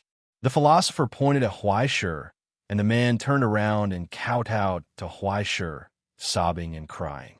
Huaishur began to doubt his eyes. He looked at the car he had lost, and then at the philosopher. He did not understand what was going on.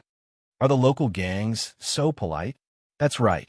Perhaps it has already undergone a complete makeover after the renovation. The Latin teacher from the aristocratic high school said calmly, "They are all people who are willing to listen to reason. It is not difficult to teach them the right way to live." As he spoke, he turned around and said something to the driver. The man nodded respectfully, stepped forward, and bent down. Then, he held Huaishur's car keys in front of the boy. At this point, how could Huaishur not understand the situation? The guy next to him was not a philosopher. He was clearly the godfather of the local gangs in Indonesia. Perhaps the godfather of the local gangs could only be his son. With such a secretive and terrifying soul ability, it wouldn't be difficult to organize this group of people. Or rather, with his strange way of thinking and strange personality, he did not have any scruples at all. "I agree with you on one point, Mr. Huaishur." The philosopher looked him in the eye and said calmly, "I have no right to look down on those who try their best to live. But sometimes, when faced with vermin and stray dogs, who are worse than zombies, why not let me make them better? At least this way, more people will not be hurt, right?" Huaishur looked at him deeply. He did not doubt the authenticity of the philosopher's words. At least he was still alive and standing here. This proved that under the supervision of the Astronomical Society, the philosopher was a harmless person. He did not even disturb the local social order. Perhaps he would develop into a collaborator and informant. After all, his ability was too convenient. But it's just a car thief. There is no need to cut off his hand, right? Huaishur lowered his head and stared at the embarrassed car thief on the ground. Even if he was angry because his car was stolen, at best, he just wanted the car thief to have diarrhea at the border. In fact, I have already dealt with him leniently. The philosopher sighed helplessly and shrugged. There is no need to treat me as the kind of person who treats human lives like grass. Mr. Huaishur, I asked him to come here to plead with you. After all, most of the time, the anger of a sublimator is too exaggerated for ordinary people. As he said this, he lifted his leather boot and kicked the car thief on the ground. He shook his head coldly. No matter how outrageous and disgraceful this guy is, he is still the father of 2 children. I can't just watch those 2 children become orphans. He offended a sublimator, offended the Forestry Association, and at the same time, angered the Astronomical Society. Cutting off one hand is already too biased for him. It must be known that a sublimator with a good temper and no arrogance like Huaishur was very rare. If he encountered a person with a surly personality, it was not impossible for him to kill his entire family. The philosopher had brought him here in search of this forgiveness from the Sephora scholar's poem. In the silence, Huaishur couldn't help but sigh. I finally know why you were called a philosopher and not an educator. He suddenly said, has anyone ever told you that you are actually not good at being a teacher? The philosopher was stunned. Then he saw Huaisher pull out his knife. The knife was shining brightly. He said, education is different from training animals. In the sudden silence, Huaisher bent down and pressed down on the car thief. He cruelly cut open the wound on his arm that had just healed, picked up the debris embedded in the wound, and finally picked up the severed hand in the bag. Hill Ghost's vitality was injected into it, and 2 layers of silver blood medicine were applied to the wound. He threw the arm back into the car thief's arms. He put away the blade. The man who stole the car was stunned for a long time. His pale face finally looked better, as if he was relieved. But then, he couldn't help but scream, because Huaisher's finger was pressing hard on the wound on his arm. Such a rough awakening of his gradually numbing pain. It made him spasm in pain. This is the lesson that should be taught to you. It's not because you offended anyone or some huge organization, but because you made a mistake. Huaisher lowered her head and stared into his eyes. She enunciated each word clearly. You're not allowed to steal, understand? The man who stole the car nodded frantically and begged. But it wasn't until he found it difficult to breathe that Huaisher released his finger and slowly stood up. Take him to a good hospital, Huaisher said to the philosopher. It's not too late to take him back now. The philosopher was stunned for a moment, as if confused. Is that all? What else do you want? Huaisher asked back, calmly staring at the philosopher. I didn't become a sublimator to cut off someone's hand when I was angry. Looks like I did something unnecessary. The philosopher shrugged. If I made you unhappy, I apologize. Although the apology wasn't sincere. Chapter 446. Let's say goodbye here, Mr. Philosopher. Huaisher picked up the key and waved at the kid not far away. Therill, let's go. But Therill hesitated and did not move. Instead, he subconsciously looked at the philosopher. Huaisher frowned. There is one thing I forgot to say. The philosopher glanced at the child beside him. He came to Madura to find me. What do you mean? My men told me that a strange, invisible person appeared in the Yogyakarta area. He seemed to be a child and was wandering around. Then I spent some time to find his whereabouts. The philosopher looked down at Therill. We talked on the phone before. I told him that he could come to Madura to find me. I would provide him with the education and life he should have, so that he would not be forced by hunger and cold. In the end, he was willing to come to Madura to find me. Huaisher finally recalled the philosopher's surprise when they first met. What surprised him wasn't his own age, but Sayar's. He didn't expect Sayar to be such a young child, but he was not interested in what the philosopher had said. The Astronomy Society has a special foster organization and policy for this kind of underage ascendant, Huaisher calmly retorted. I think you probably don't need to worry about it. Why don't you ask him? The philosopher turned back and glanced at Sayar. This kind of thing should be decided by the person involved, right? He's still a child. No, he is already an ascendant. The philosopher said seriously, every ascendant must be responsible for their own fate, no matter how small. When I can't make the choice for him, right? Huaisher looked at him silently for a long time, then lowered his head to look at Sayar. Sayar was also looking at him. All right, Huaisher sighed. Let's have a chat. Okay. The philosopher nodded and stood away, as if he did not want to waste time. The pen in his hand was still writing and commenting on the lesson plan. He waited patiently. Huaisher glanced at him, then retracted his gaze and looked at the little ghost in front of him. You heard it. This uncle who doesn't look like a good person wants to adopt you. Huaisher shrugged. If you're willing to come with me, I will contact the Astronomy Society. Well, you don't know what the Astronomy Society is. In short, I can guarantee that you will be properly arranged. Now, both sides are up to you to choose. You have to make a choice for your own destiny. Sayar. Sayard stared at him blankly, and then at the philosopher in the distance. He was a little unsure. Is he really the philosopher of Madura? Huaisher shrugged. I can't guarantee that he really has the trophy and identity of a philosopher, but if there is someone who is called a philosopher, it's probably him. I've always heard about him. Sayar said excitedly. Everyone says that he's the boss of bosses. When he speaks, no one dares to speak. Once he coughs, everyone will kneel on the ground in fear. He told me to come to Madura to find him. So it was true. His eyes sparkled. There was no need to answer. Huaisher sighed helplessly. Well, I understand. He got up and waved to the philosopher in the distance, indicating that he could come over. As if he already knew the result, the philosopher's expression was calm and determined. He glanced at the excited Sayar and nodded slightly. It seems that I seem to be more likable to children. Huaisher couldn't help but roll his eyes. He let out a long sigh. He reached out, took out his ID from his pocket, and unfolded it. So now, I am standing in front of you as a registered military officer of the Astronomy Society. Mr. Philosopher, he said, I need your assurance. The philosopher's expression was calm as he told Huaisher, I will raise Sayar as an educator and do my best to make him a kind person who is harmless to the current situation. You won't use him as a tool? Huaisher asked again. You won't lead him astray? I swear. The philosopher raised the rosary on his right wrist. You don't need God to guarantee you here. Huaisher raised the ID in his hand and showed him the Astronomy Society's logo. You just need to be honest with it. Then, I promise. Without any hesitation or guilt, the philosopher made a promise to the Astronomy Society. This made Huaisher feel even more stifled. A godfather of philosophy with a problem in his concept, and an audacious, invisible kid. God knows what kind of sparks will fly when these two come together.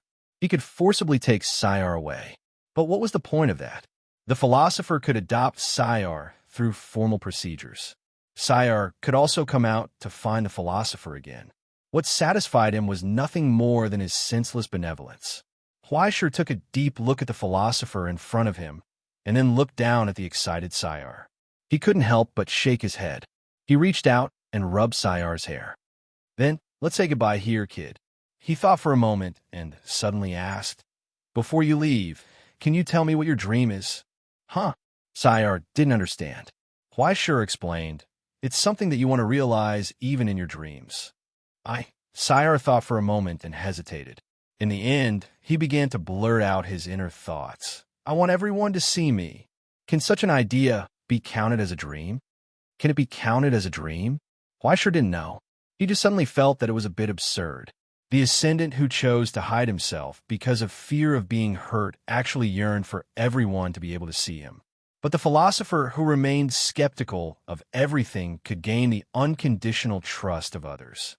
It was too contradictory and also too ironic. I hope your wish will come true soon, Sayar. Huaisher reached out and pressed his shoulder. He said seriously, I hope everyone can see you, and I hope you can remember that among the people who are watching you, there is a very fierce big brother. Sayar nodded as if he didn't understand. Huaisher laughed. Perhaps one day, Sayar would understand the choice he made today. He also hoped that when the time came, he would be able to fulfill his wish in an upright way. Goodbye, kid. Huaisher raised his head and said goodbye. Sayar waved at him and turned to follow the school's worker. The philosopher promised that from tomorrow onwards, he would start a new life here, and no harm would come to him. Although he was suspicious of this guy's bad character, he wouldn't go so far as to deceive a child for some dirty purpose. Very emotional, isn't it? The philosopher smiled and watched Sayar's figure disappear into the distance. He suddenly said, Sometimes I feel that only children are the only living and real existence in this world. The vast majority of people are like this. When they open their eyes and face the world, they are full of curiosity. But after being covered by layers of lies, whether good or bad, they gradually become different. This incomprehensible middle-aged man showed a sad expression. Once you step into this society, no matter how great and upright your ideals are, how magnificent your dreams are, how sharp your edges and corners are, they will be obliterated little by little. Whether it's determination or dreams, they will all be gradually forgotten in the dust. Too many regrets, too many unwillingness. In the end, they will all disappear in the long passage of time, like dew. Huaisher couldn't help but nod in agreement. To be honest, out of all your words, this is the only sentence that sounds reasonable. Am I hated? The philosopher asked. More or less. Huaisher nodded and said frankly, "You are the kind of person that I hate. I'm afraid it will be difficult for us to get along." So the philosopher laughed. "But you won't stop thinking, will you? Maybe occasionally, but it won't be because of you." Huaisher thought for a while and answered seriously, "It's because of things that are more worth thinking about." He turned to get in the car, started the engine, and prepared to leave. "The Silver Sea has a gravitational pull, Mr. Huaisher." Outside the window, the lonely man suddenly said, "Compared with the eternal ocean, we are just a wisp of mist." Every independent soul had to fight against it at all times. Otherwise, even if it is sublimated, it will only soar for a moment. It will eventually fall to the earth. This was the philosopher's final farewell. "I sincerely wish you that you can soar in the sky for a long time." Huaisher didn't answer. The off-road vehicle had roared away.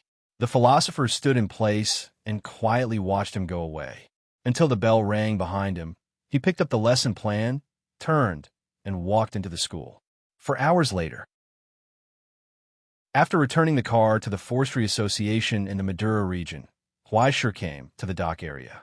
The Forestry Association was much more generous than he expected. After settling Huaisher's workload, not only did they subsidize Huaisher's gas cost, but they also gave him an additional $12,000 as a reward. There was more money. He didn't have to beg all the way to the South Pole. But Huaisher didn't feel very happy. The conversation with the philosopher wasn't as pleasant as he expected. Instead, it made him extremely unhappy. After answering Huaisher's question, he threw more doubts to Huaisher.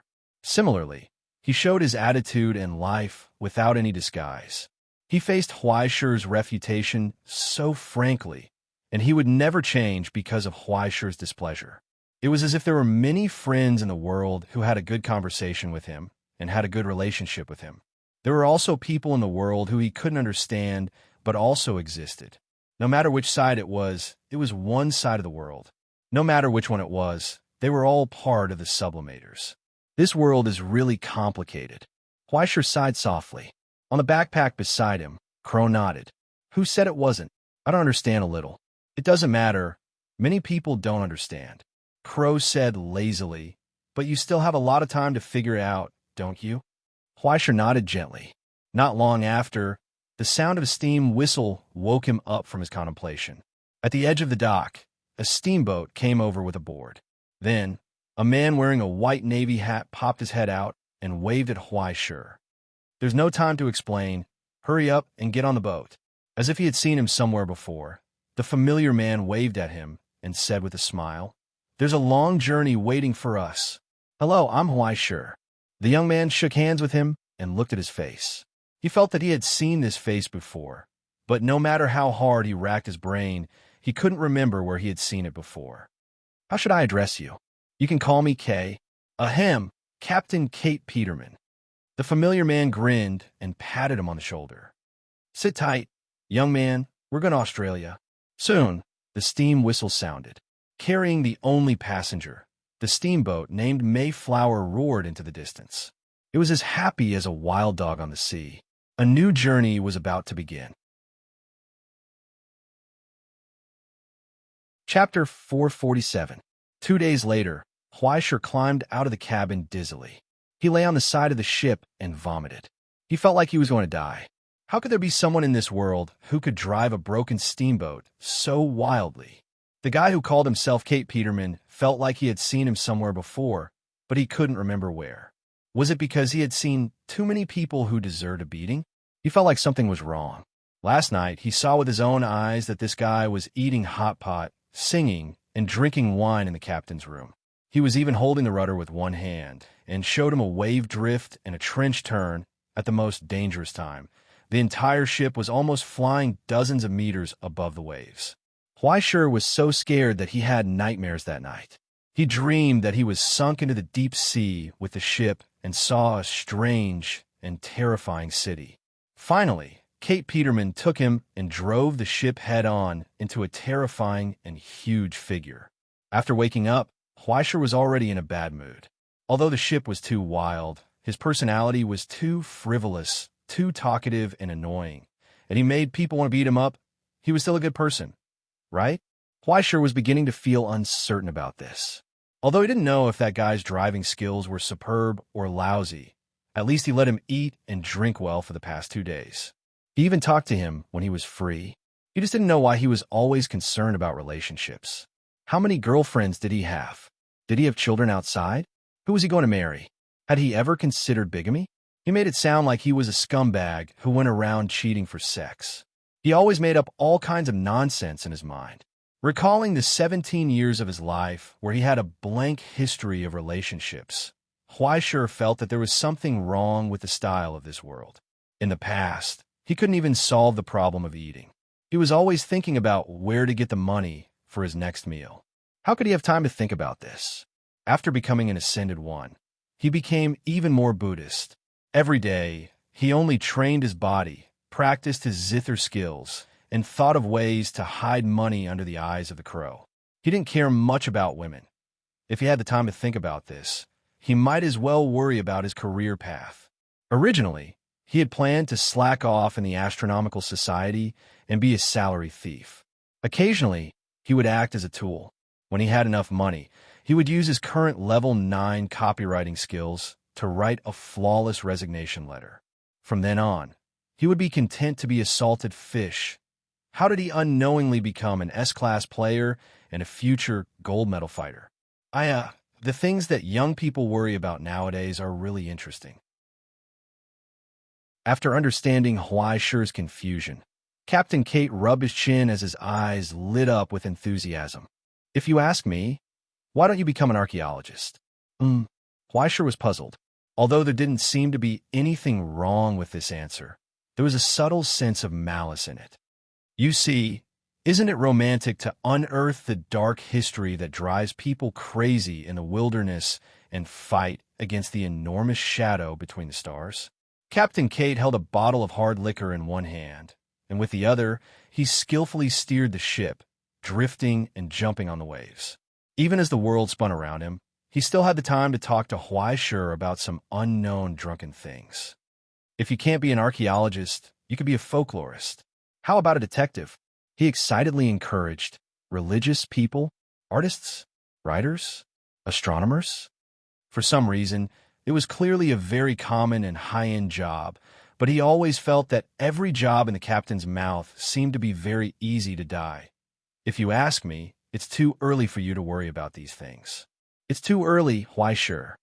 Captain Kate threw away the empty bottle in his hand. Why are you thinking about such a distant problem? Why don't you enjoy the present and pay attention to what's in front of you?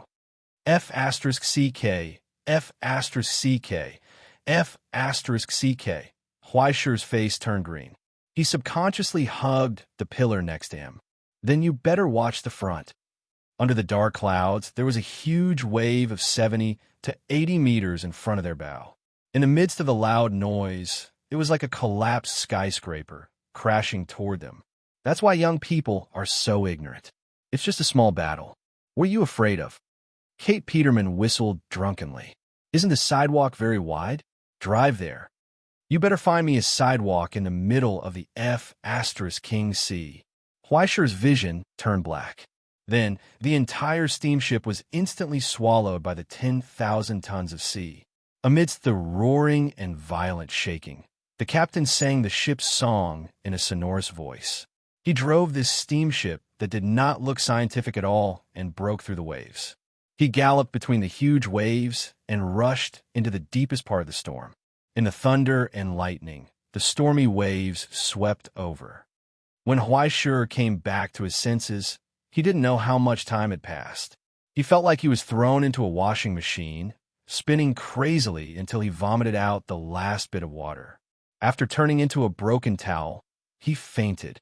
When he opened his eyes, the dark clouds in the sky were gone. Instead, there was a clear sky and the scorching sun shining down.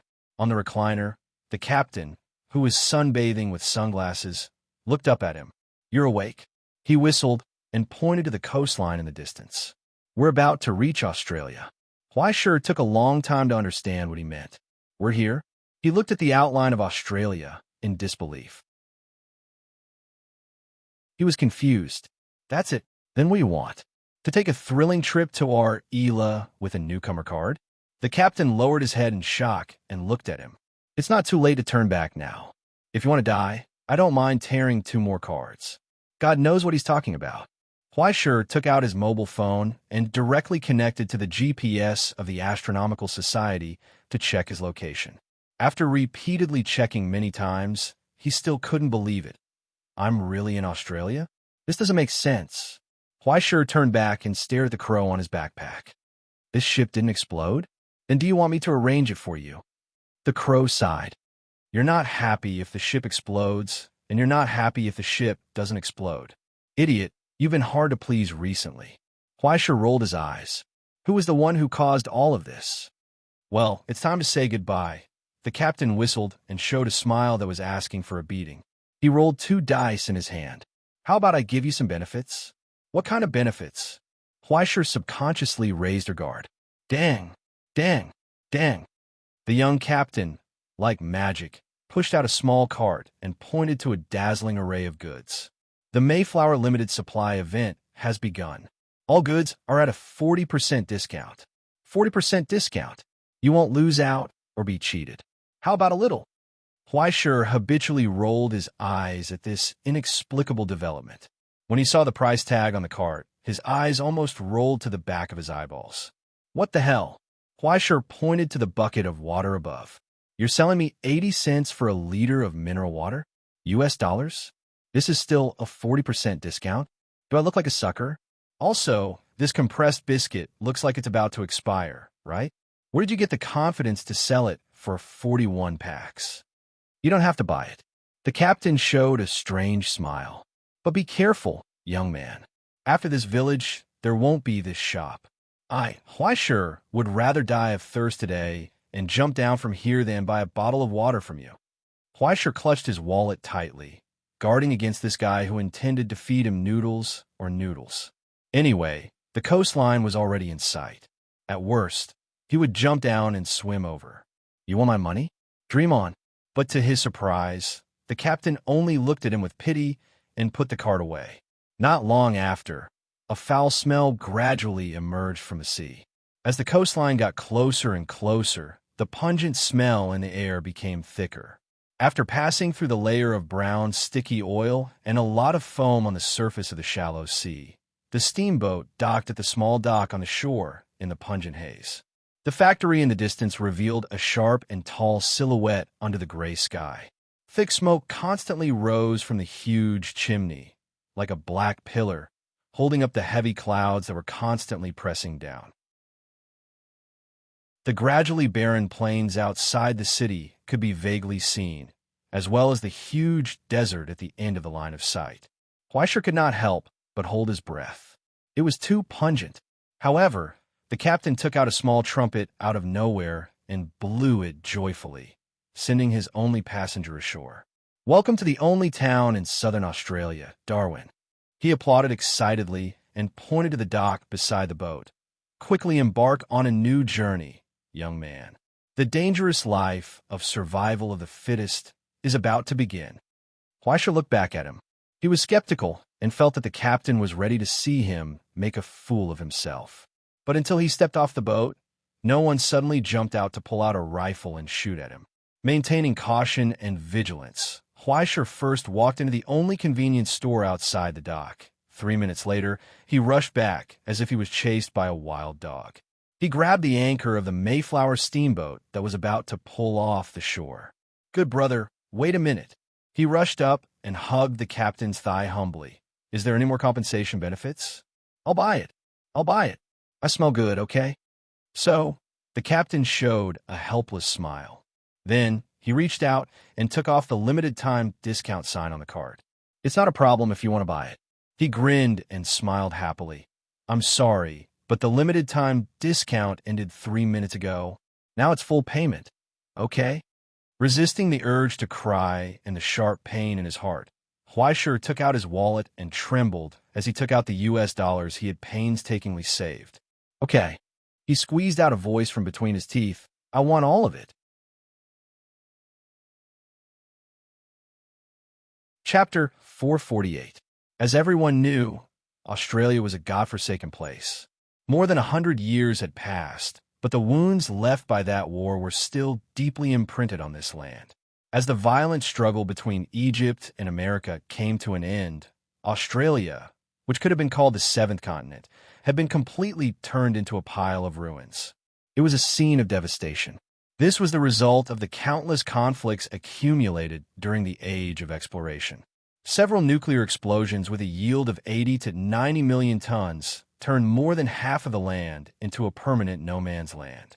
Even now, it was still filled with deadly radiation. The struggle between the creators and the ascendants of the two sides directly split Australia into two pieces like biscuits. Then, in a violent earthquake and turbulence, more than 1/3 of the land sank permanently into the sea, forming the most tragic Queensland Bay in the world today. If it weren't for the fact that Rome and Ischia, who had not yet been divided, still had a little bit of rationality left and desperately tried to ease the tension, the two sides would have already started a full-scale war. After avoiding B, what ushered in was not a happy ending. After Egypt and America left, this was the tragic situation they left behind. And because of the subsequent lack of control, large-scale desertification spread wildly. Within 40 years, more than 60% of the cultivated area had been eroded. In the end, what was left was this dead place. Today, there were only a dozen towns in Australia that united into a fragile government. They relied on mineral exports and heavily polluted industries to maintain their own existence. No matter how one looked at it, it looked like it was over. The town of Darwin, which was said to be beautiful more than 100 years ago, had now become a ghost place where even breathing would cause cancer.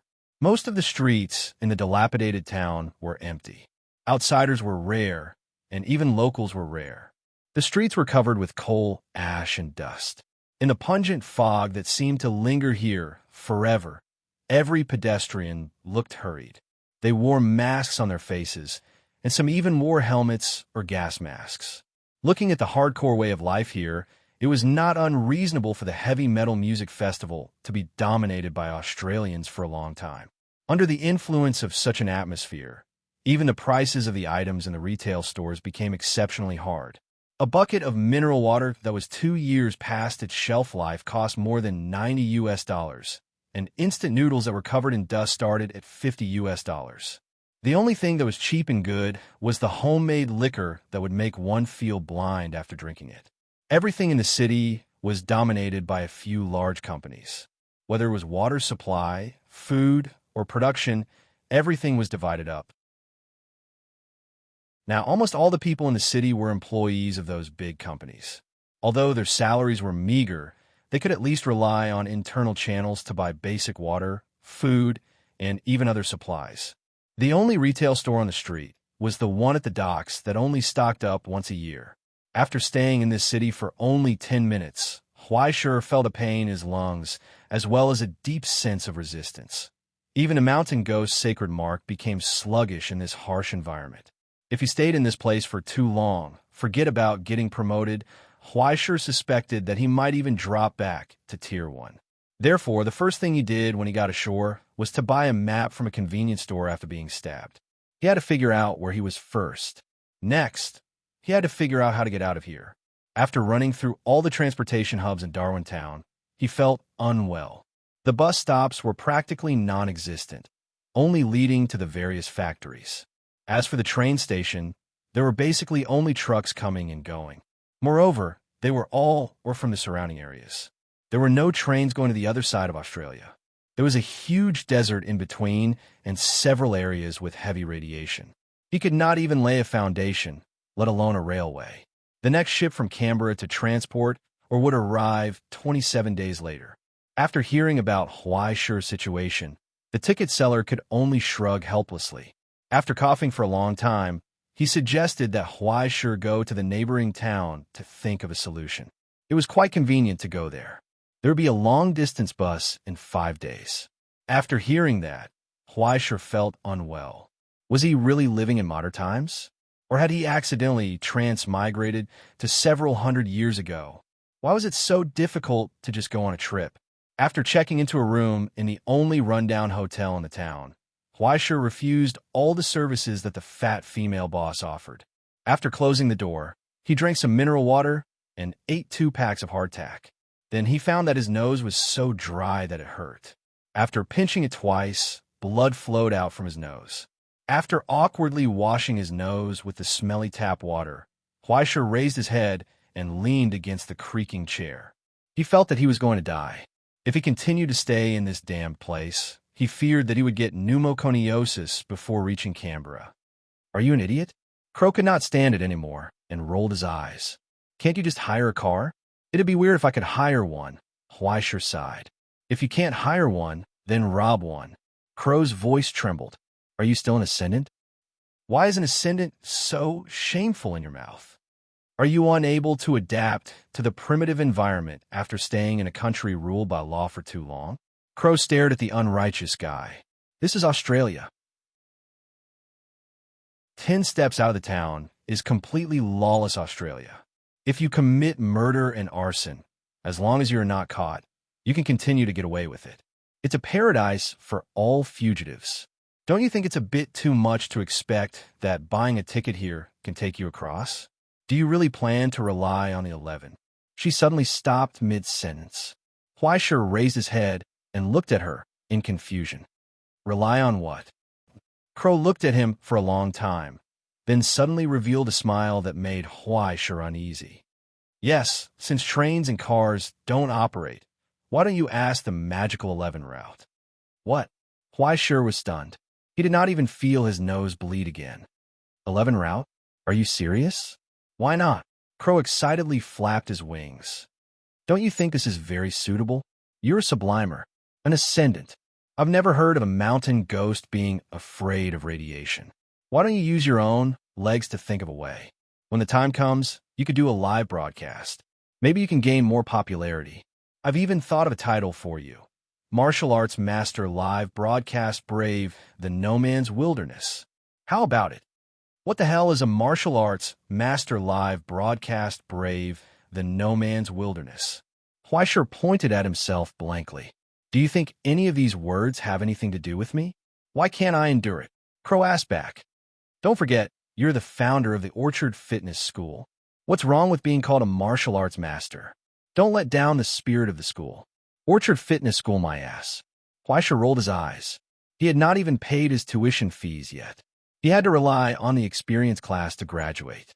Not to mention a certificate, it was hard to say if Elder Luo would even recognize him as a student after he left. Moreover, you are so stubborn. Why can't you be brave? Crow asked. You have broken through so many hells. Why are you afraid of a no man's wilderness? It's just a radiation zone, and there's almost no radiation. The rabbits have already given birth to nests after nests. Why can't you leave? When the time comes, do a live broadcast, and I will encourage the group of girls to raise money for you. Won't you easily get more than 100,000 US dollars? What the hell? Huaisha heard something wrong and looked at her suspiciously. What support? Why don't I know about it? Also, how did you encourage it? Also, why have I never received it? How can you say you didn't receive it? Crow suddenly became shy. Look, didn't I buy you a sesame seed cake a few days ago? You King took my money again. Huaisha was furious. He grabbed the black-hearted woman's neck and shook it violently. You even cheated my fans of their money. I'm going to scatter your ashes today. How can you call it swallowing? Crow retorted. I worked hard to take a lot of photos in exchange. How can I cheat money? Moreover, you are still so young. I am afraid that you will spend it recklessly. I will help you keep it first and return it to you when you are an adult. Huaisha really wanted to know how this woman was able to speak so eloquently about such an unconscionable thing. Today, he finally knew how his Paradise Prince fan club came about. It turned out that she was the King president, and she even took up a position to cheat the girls of their pocket money. Don't misunderstand. In fact, I am just a fan head. That's all. The president is mainly responsible for the money. It has nothing to do with me. Crow quickly explained, Isn't sister doing this for your own good? You see, no matter how small the correction value is, it is still meat. How do you think your luck came about? Isn't it all because Sister used the correction value to help you change your fate bit by bit? Otherwise, how could you have a chance to make a fortune? If you don't believe me, think about it. Once you have more than 50,000 in your account, has your luck ever been good? Huaisher thought about it carefully. It seemed that what she said was true. All of his assets were actually handed over to Feng Shu to manage and hold, and most of the liquid funds were almost all taken away by Crow, this gold-swallowing beast. In fact, he didn't have much money in his pocket. Recently, he finally managed to do some dirty work. In the end, he just made a fortune, and then he went on the Stellaris account. One careless operation caused the whole village to have to eat. Although part of it was her doing, it couldn't be denied that once he had money, his luck had never been good. Thinking back to his past, when he was so poor that he went crazy, he could at least eat a mouthful of food. Once he had a little bit of money, he had to hover between life and death. In the end, he often suffered a big loss. There's a saying about your original life. It is called the success of 10,000 generals is built on a single skeleton. Crow's words stunned Huaisher for a long time. Immediately, he was secretly happy. You mean my future achievements can be compared to 10,000 people? You think too much, okay? Crow looked at him with pity. You are that one? Chapter 449. In the first half of your life, you were the bane of the heavens, the earth, and yourself. Your only advantage was that you were tough enough. If I left you alone, you would have to endure until you were 18 years old to have a chance to turn things around. If you can't turn things around, then you'll be miserable. Crow shook her head and sighed. When the time comes, you'll sink other people's ships, sew other people's wedding clothes, and ruin other people's soup bowls. Don't talk about becoming an ascendant. If it wasn't for the suppression of the Book of Destiny, you would have been dead long ago. Huaisher sucked in a breath of cold air. He always felt that this black-hearted woman was lying to him, but it seemed that what she said did make some sense. What about now? He was a little panicked. Now you're still like a sieve, full of holes. Fortunately, I help you mix a few more rounds with the red string, or you would have been on your way. Crow sadly wiped her tears. Count carefully. How much did I silently sacrifice for you behind your back? Now I'm just taking some stinky money from you, and you want to throw me away. I don't want to live anymore. Under Huaisher's bewildered expression, Crow began a new round of performance. After finally fooling around with this matter, she magically raised her wings and wiped the tears on her face. She looked around as if nothing had happened. Then what are you waiting for now? Hurry up and get ready to go. Damn it, go. Huaisher was stunned. What else? Crow asked. Wait for another half a month? Seeing that Huaisher was hesitating, Crow suddenly rolled on the table like a child. I don't care, I want to go to the South Pole. I want to go to the South Pole. Huaisher, I want to watch penguins. Huaisher really wanted to scold her. What are you watching penguins for? Aren't you darker than penguins? Besides, aren't penguins in the North Pole? But after hearing what she said, Huaisher was really eager to try. Isn't it just a big desert? Isn't it just a few radiation zones? I'm an ascendant. Why should I be afraid of this? Why don't I give it a try? He took out his phone and began to search how to cross the desert. Seeing that his trick had worked, Crow secretly heaved a sigh of relief. Once again, he felt a dull pain in his conscience. Although she was indeed constantly using Huaisher's current correction value to adjust his fate, in reality, it was just to fill in the gaps. Moreover, it had nothing to do with collecting money. Huaisher's fate had indeed changed slightly after becoming an Ascended One, but most of the effects came from the Book of Destiny. As an authoritative relic that represented celestial genealogy and the former kingdom of heaven, it itself represented the huge 412, 64% correction value of the Lord of celestial genealogy. It was enough to change the entire reality 4 times, and the remaining correction value belonged to it. Compared to it, the fate of anyone else was too insignificant. It was like a meteor that had been captured by a black hole. Even if it had no malice toward Huaisher, as long as it existed, it would inevitably have a huge impact on Huaisher's fate. The difficult part was not to make Huaisher the guardian of heaven, but how to prevent him from being swallowed up by this too huge mission and completely becoming a tool for the recovery of the utopia. It was just like her answer to Huaishur. Money, beautiful women, doing whatever he wanted, ruling the world, and even immortality. For those chosen by the Book of Destiny, all of these were within the scope of effort. The only thing that was too difficult for him was the happy life. Before Huaishur got too close to the vortex, she could only try to delay this process as much as possible, trying to leave some deep past and beautiful memories in his life. At least, he could find his own life. Well, she could also make more money at the same time. It was killing two birds with one stone, killing two birds with one stone.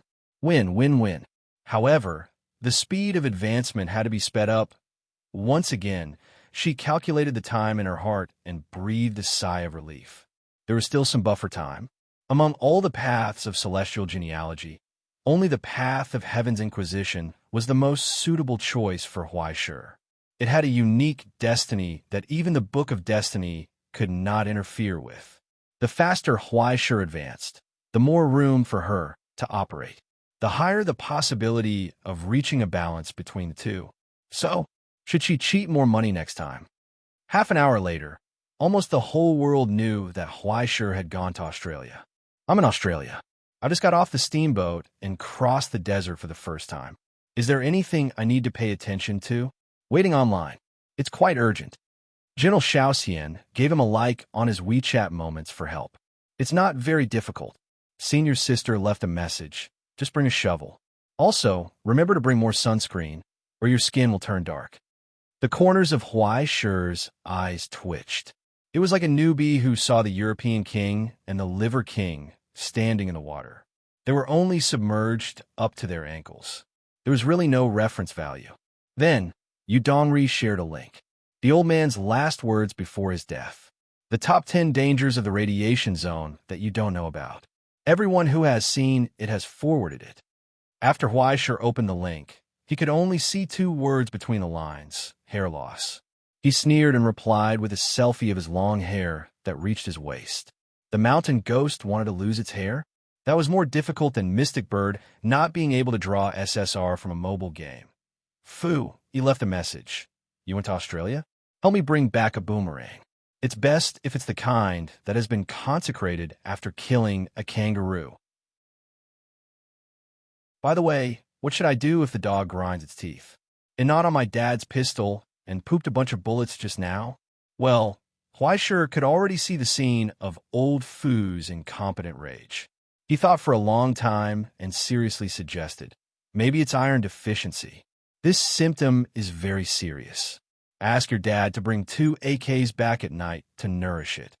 After spending a long time reading through the comments, Huaishur found that among the bunch of comments, only the comment from the Phoenix Astronomy Association, Lucian, was more reliable. This old man was an extreme sports enthusiast. Whether it was barehanded rock climbing, deep-sea diving, or even hiking, he had invested a lot of energy and time into all kinds of adventures. He was full of experience in all kinds of adventures. If it were not for his restless and peaceful heart, he would not have accepted the dangerous job in the archaeological team. He enthusiastically gave Huaishur a long list of equipment and precautions. He also said that if Huaishur had any questions, he could call him at any time. He also warmly invited Huaishur to join the Extreme Sports Club. In the future, after work, they could go to all kinds of dangerous places together. Wouldn't that be perfect?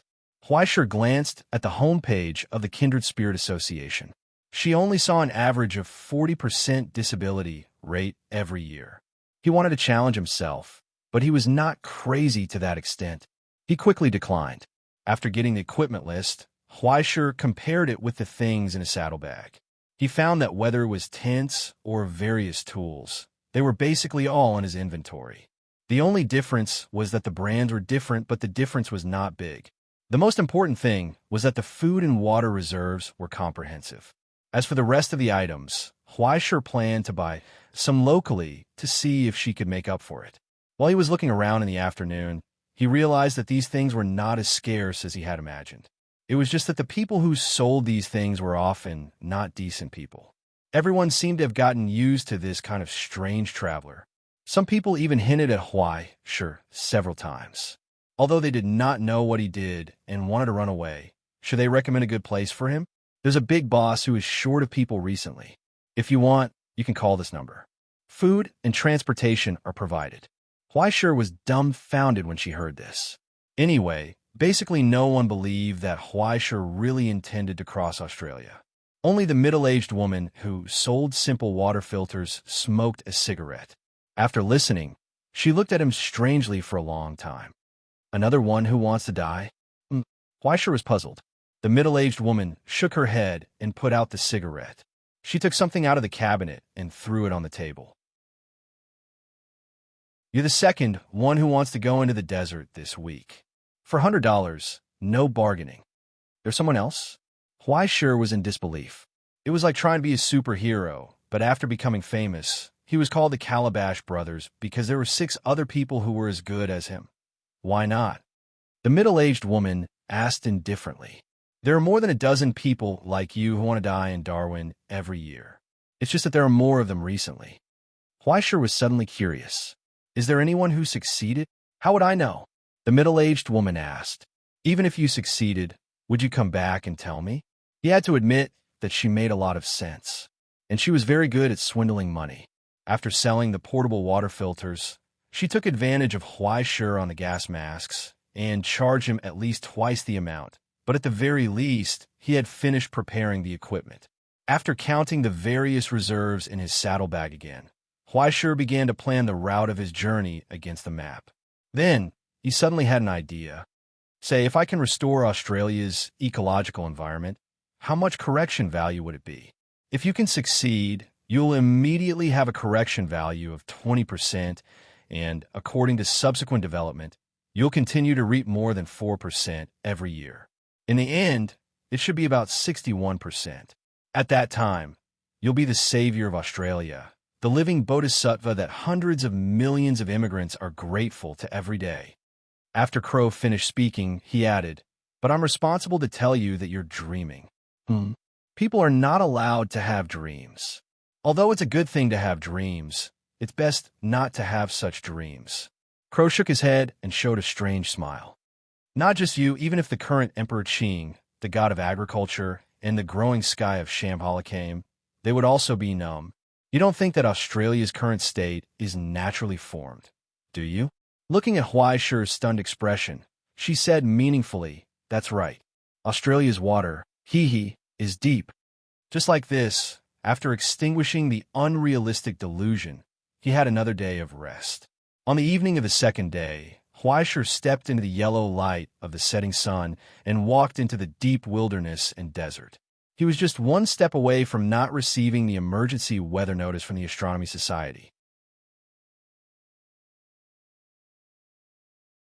Chapter 450. Before leaving Darwin, the last thing Huaishir did was to take out his mobile phone and turn it off. According to Crow's words, since you're looking for excitement, then follow through. Well, although that's not the original words, it's always the same meaning. After all, this is the modern realm. There's no place where you can't receive the signal. Not to mention an emergency rescue. Even an orbital strike can be prepared for you with a phone call. If you turn on your mobile phone the whole time, scroll through Weibo, sing songs, and post on WeChat, wouldn't there be no adventurous atmosphere at all? Not long after, he found out that he was blind. He was lost. Australia has more than 16% of the world's iron ore. Well, that's what the high school geography book said, at least in the modern realm. However, Huaishir didn't think of this until the compass began to spin like a mad dog. Who knows how many magnetite ores are buried in this desert? When he was ready to turn around, he found that he couldn't even find the way back. What's even more ridiculous is, even the position of the stars is constantly changing. The Big Dipper in this broken place is like the lottery wheel of some unscrupulous lottery websites. It will randomly spin and point in any direction, but it just won't tell you where the right direction is. In Australia, he lost contact. The entire huge desert is like an invisible maze. It looks like the same wasteland in yellow sand, but in fact, it's constantly changing. Like a senior patient in a mental hospital, Every time Huaishur is frustrated, he will make a sarcastic and sharp laugh. If you don't move, I'll move. If you move, I'll move. If you move, I'll move blindly. The seemingly monotonous and desolate world was, in fact, like a chaotic field that was constantly rotating and stirring. Once one walked in, they would be lost in the endless heat and desolation. Fortunately, even though it's so chaotic here, the sun still maintains its original pattern of rising in the east and setting in the west, allowing Huaishur to barely find the direction between dawn and dusk. There are also a few local friends. "Excuse me, which way is south?" Huaishur squatted beside a cactus like a lunatic, grimacing as he reached out and pressed on its thorns, patiently asking for directions. "Don't be so fierce, brother. You don't have a good temper. Don't be angry. I'm just asking for directions. South, where is south? Then where does the sun rise?" "Brother, you look like you're only 4 or 5 years old. How can you have Parkinson's disease? I'll water you, okay? Over there, right?" Enduring their prickly thorns, Huaishur repeatedly asked 3 cactus, sea buckthorn, and shrubs that were relatively close, and finally determined the direction. Then, taking advantage of the dark night, Huaishur glanced left and right. After confirming that there was no one on either side, he whistled and watered the 3 little brothers. Everyone took what they needed and got along quite well. Among all the flora that Huaishur had seen, the flora in the desert could be said to be the most exclusive and stingy. To be able to survive in such a harsh environment, it was equipped with the ability to haggle over all sunlight, water, and even nutrition. Just like the black-hearted businessmen in Darwin. For a foreign mountain ghost like Huaishur, they were too lazy to pay attention to him. Some were even extremely repulsed, directly rejecting Huaishur's communication at the moment of contact. They were determined not to share even a little bit of water and nutrition with a foreign vegetable, unless Huaishur also took out water in exchange. However, after so many days, Huaishur had gained a little experience and gain, especially when he found out that this group of local brothers did not care what kind of water he provided. In this way, for the next 2 days, he would find a shady place to sleep during the day and travel at night. When Huaishur compared the map, he looked at the active volcano that intermittently spewed lava in the distance and finally determined his approximate location. He had gradually passed through the edge of the desert and was about to officially enter its official range. Looking up at the gray sky in the distance and the sound of thunder, Huaishur reached out and took off the gas mask from the hanging of his backpack and put on his face. Then he zipped and buttoned the clothes. Before he could finish his preparations, the dark clouds in the sky had already drifted over. Then dust drifted from the sky like a blizzard. The dust was mixed with fine ice crystals, which fell on the mask goggles and made a popping sound. In the hurricane, Huaishur could only bend down and carry the backpack forward with difficulty. Otherwise, he was afraid that he would be rolled into a rolling gourd by the strong wind. When climbing some sand dunes, he even had to take out a rope first to fix himself. Otherwise, he would easily be buried by the turbulent sand dunes. From time to time, pollution cloud from distant industrial cities would drift into the desert, bringing dust and pungent haze, making the desert environment even worse. He finally understood why Lucian's list repeatedly emphasized the need for gas masks. After a gray snow, a filter element that could work in industrial pollution for 3 days was completely destroyed. Huaishur's filter element reserve was not enough. He could only use his brain to modify it. On both sides of the mask, outside of the filter element, there were 2 happy potion jars that Huaishur had welded onto the mask with her binding hands. The jars were layered according to the structure of a hookah and filled with the filtrate that was commonly used in alchemy. Every time he breathed, he could hear a low, rumbling sound from the jars. The pungent smell could not be completely isolated even by the filter element. But fortunately, it was only smelly and not harmful. Even if the hill ghost's recovery ability was weakened to the limit in the desert, he could still barely deal with it. In the midst of the arduous climb, Huaishur lost her footing and staggered. Then, she was blown to the ground by the howling wind. She rolled on the ground pathetically. The moment the mask fell from her face, Huaishur felt as if she had inhaled a mouthful of concentrated acid. He instantly lost the sense of breathing. He could not feel the existence of his lungs. After he put on the mask in a hurry for a long time, he finally felt the burning pain from his internal organs. He suspected that his eyeballs had been burned red by this mouthful of old haze. Why is the pollution in Australia so strong? After that, he lay on the ground and did not dare to move. The ashes and dust buried him and were blown away by the wind. Finally, with the roar of the volcano in the distance, the gray dust, rain, and snow gradually dissipated. Huaisher finally raised his head and got up from the ground. He shook his body with difficulty to get rid of the corrosive chemicals that had blown into his sleeves and trousers. In the end, he sat on the sand with disheveled hair and a dirty face, staring blankly at the gradually rising ray of sunlight on the horizon. It was dawn. He finally breathed a sigh of relief, got up, looked around, found a backlit place, and struggled to set up his tent. After he got in, he didn't even have time to change his clothes before lying on the sleeping bag. He didn't want to move. Still too weak, he whispered softly and closed his eyes. After a while, snoring sounded. Before this, Huaisher had never thought that in this desert, the most dangerous time was not during the day, but at night. During the day, it was just unbearable heat, but at night, what awaited people was endless torture. Similarly, the most disturbing thing was not the endless yellow sand in front of him, but the dilapidated towns that had long been abandoned in the ruins. Just by getting close, he would feel instinctively oppressed. Those were either gathering points built by fugitives or temporary towns built during the gold rush 60 years ago, or settlements that were gradually abandoned with the disappearance of water sources. Most of the remaining were only the dilapidated walls and the vague corners in the yellow sand. There was an invisible enemy here. No, it should be said that all he saw were enemies. The combat power he was proud of in the past was of no use in this situation.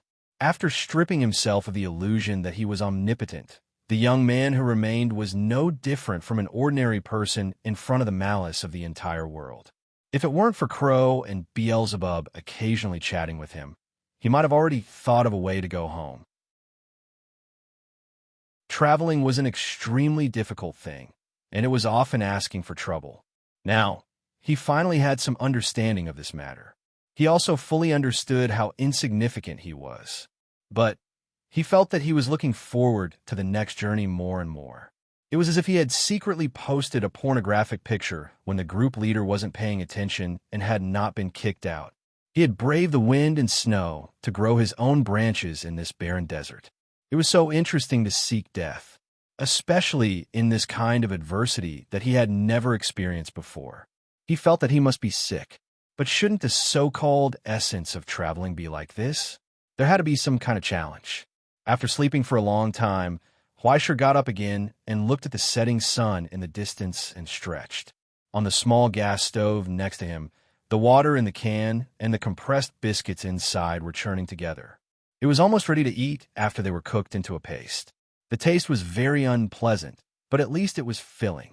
While waiting, he took out a pen and paper and a map to plan the next route. He checked the supplies and equipment again and confirmed that the situation was still within the range that he could handle. Huaisher made a spoon and began to wolf down his breakfast. After eating, he rested for 3 minutes.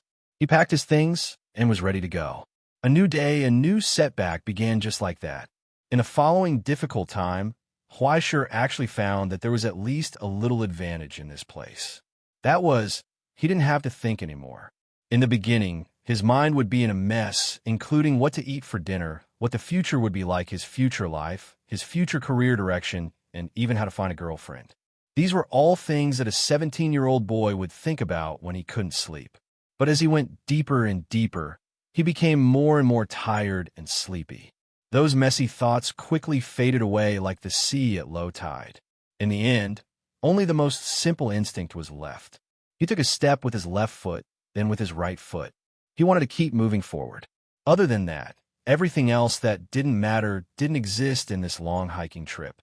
Above his head was the constantly changing starry sky, and in front of him was an endless barren desert. When the crow stopped talking, Huaishir was only accompanied by a long silence, the sound of the wind in the distance, and the deep rhythm from the heart. Breathe, breathe, breathe, breathe. He repeated it, and then moved forward step by step. His heart was empty. He no longer worried about the problems of the past days, and he no longer thought about the distant future. For a moment, Huaishir felt a deep sense of enlightenment rise in her heart. He lived in the present.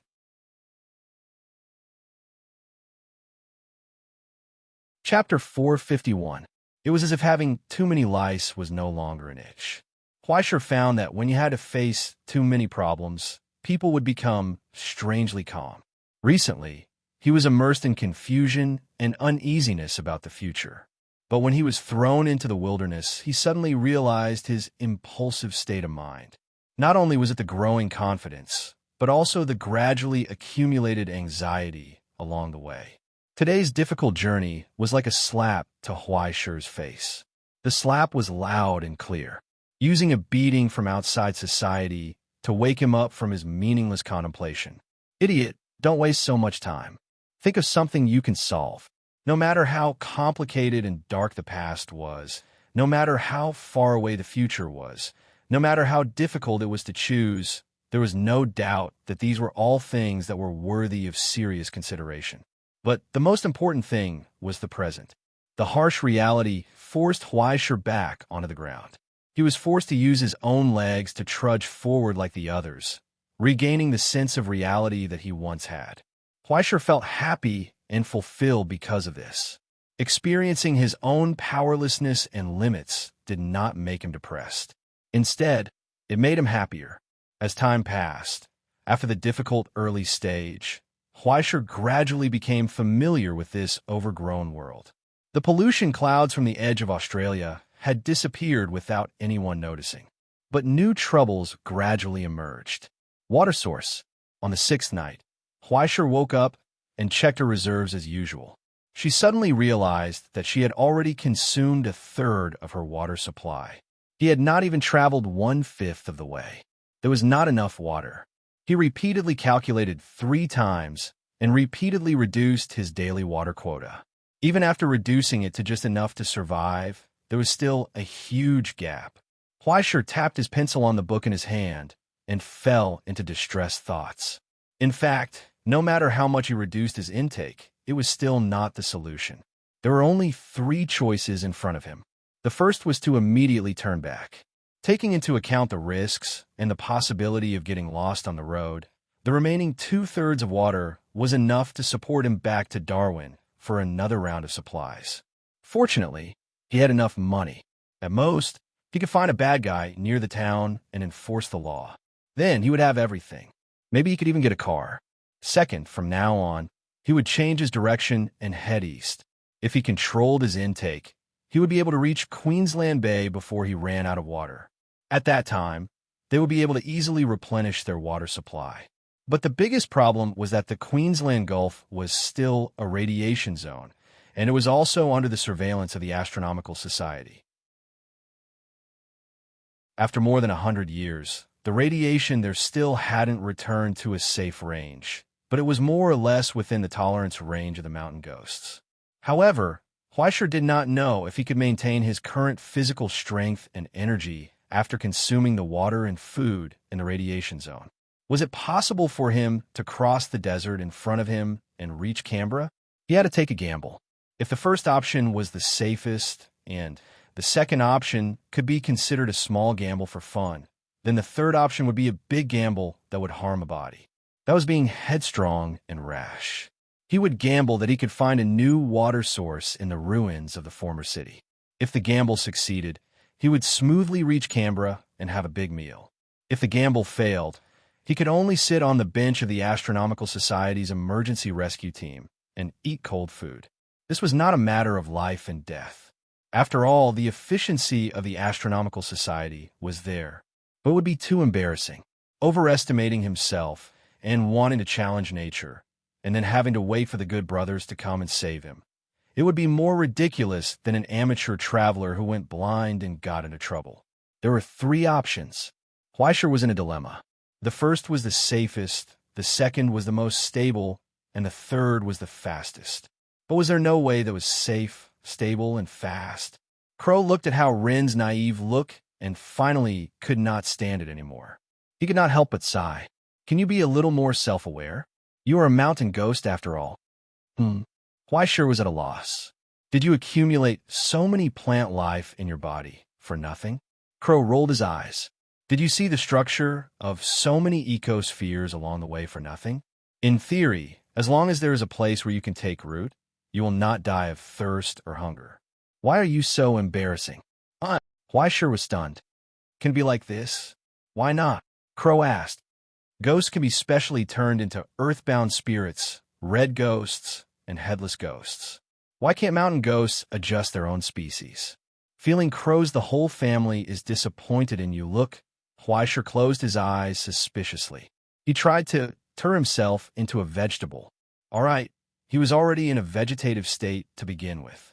But this time, he wanted to modify himself from a hybrid vegetative state that belonged to a subtropical monsoon climate zone to a new level. He would temporarily seal up other unnecessary species and trees, and then specially turn himself into a tropical desert climate type of vegetable. He would reduce his water consumption as much as possible and increase the efficiency of his digestion in order to adapt to the harsh desert environment of alternating high temperatures and high temperatures.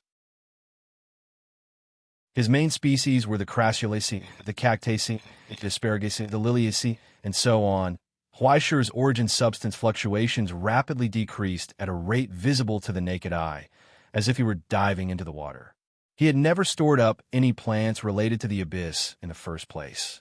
Now that he had isolated and sealed up the other species in his body, he could feel his strength begin to plummet. The mountain ghost stigmata rapidly shrank and dried up. In the end, the remaining plant life was only enough for the complex roots that extended from his chest to support a 4-inch domain. It was difficult for it to cover his entire body. But what was even more incredible was that Huaishir felt her breathing become lighter. He could even feel a trace of water vapor drifting in the air. He had become weaker, but he also felt a rare sense of carefreeness. The heat and dryness that had been plaguing him were rapidly weakening. Even though they did not completely disappear, they were steadily maintained at a level where they were only slightly hot and dry. At the same time, his tolerance level was rapidly rising. The unbearable thirst that he had felt in the past was now insignificant. When Huaishir opened his eyes, he immediately sensed that something was wrong. His hair was rapidly shrinking and shortening. Huaishir's expression of shock was one of shock. His waist-length hair had shrunk to the point that even a hairband could no longer tie it up. It had become shorter and shorter. He was losing his hair. Have you ever seen a desert with lush vegetation? The crow shook his head helplessly. What are you panicking for? Do you think that only your hair is changing? Then, Huaishir noticed. His skin was rapidly becoming rough, no longer as flexible and soft as it had been in the past. Instead, it was rapidly hardening, becoming hard and yellow. The pores on his body were also rapidly shrinking. After reaching their limit, a layer of imperceptible fine hair began to extend from his pores, swaying slightly in the air as Huaishir moved. They nimbly caught every strand of moisture. Huaishir picked up the spoon and poured a little water on the back of his hand. He saw that the drop of water rapidly decreased under the absorption of the countless fine hairs, and finally, it was completely absorbed by his skin. After his tolerance level doubled, his ability to absorb and store water had also been astonishingly improved. Although he was limited by the limits of the human body, he could not really be as thirsty as Populus Poplar to the extent that he could still be alive after a few years of being watered after faking his death. However, the consumption of water had been reduced to about 1/5 of the original. This was because all the plants stored in the Huaishir type were mediocre. If he could get more desert plants from the abyss, he would probably be able to take root on the spot without even needing to use water. In fact, Huaishir could also forcibly seize the vitality and water of other plants to support himself. However, after being a mountain ghost for so long, Huaishir really did not want to do anything to those plants that had been helpful to him all this time. Enough water for Huaishir to drink. They could live for more than half a year. No matter how much the desert plants rejected foreign vegetative people, they did not completely refuse to serve Huaishir. The mountain ghosts themselves relied on the plant ecology to survive. If the ecology was destroyed, the mountain ghosts would have no place to stay. Unless death was imminent and they had no choice but to whip, Huaishir would generally not consider such a cruel method. After 3 adjustments, the new desert ecosystem in Huaishir's body was finally completed. At this moment, Huaishir's face in the mirror had become a short-haired youth with a yellowish face and rough skin. Even his lips were faintly brown. A new layer of membrane-like substance covered his pupils, reducing the loss of water to the greatest extent. The specialization was complete. He had successfully turned himself into a tropical desert vegetative person. The mountain ghost sacred mark was no longer as sluggish and slow as before. Instead, it operated smoothly again, completely adapting to the desert environment. Huaishir could not help but start to reflect. Was he too used to being stubborn? After being used to fighting for everything, it was only now that he understood the most common techniques used by ordinary mountain ghosts. Every type of sacred mark had its own strengths, especially the celestial genealogy created by the Astronomy Association, which had searched the mythological source books of the entire territory. Every sacred mark of every path had been endowed with many characteristics long before it was born. It could be said that every sacred mark had its own unique field. If it were not for Crow's reminder, Huaishir would never have thought that he could adjust the ecosystem in his body to adapt to the outside environment. Now you know the benefits of spending money? Crow glanced at him. Think about how big the tolerance range of an ordinary mountain ghost is, and then compare it to yours. The civilian version, being able to accommodate 3 types of ecosystems, is already considered a thorough plan. How can there be someone like you who can touch grass at the first opportunity, without restraint, and madly touch all the ecological environments in his body until he can simulate all the ecological environments in the present state? Are pay-to-win players that powerful? Huaishir was dumbfounded. What else? That kind of embarrassing trash who was beaten up by a seal with no money can only mean one thing, and that is that he didn't spend enough money. Crow shook his head, flapped his little wings, and stepped on Huaishir's head. All right, don't be so smug. Walk and walk. There's still a long way to go. Huaishir packed up his things and picked up the saddlebag again. He felt his feet sink. His own muscle strength had also deteriorated. Fortunately, there was not much weakness, and it was still within his tolerance range.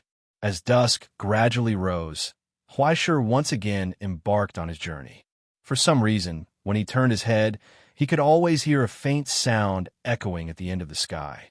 It was like an illusion of thunder. It's going to rain?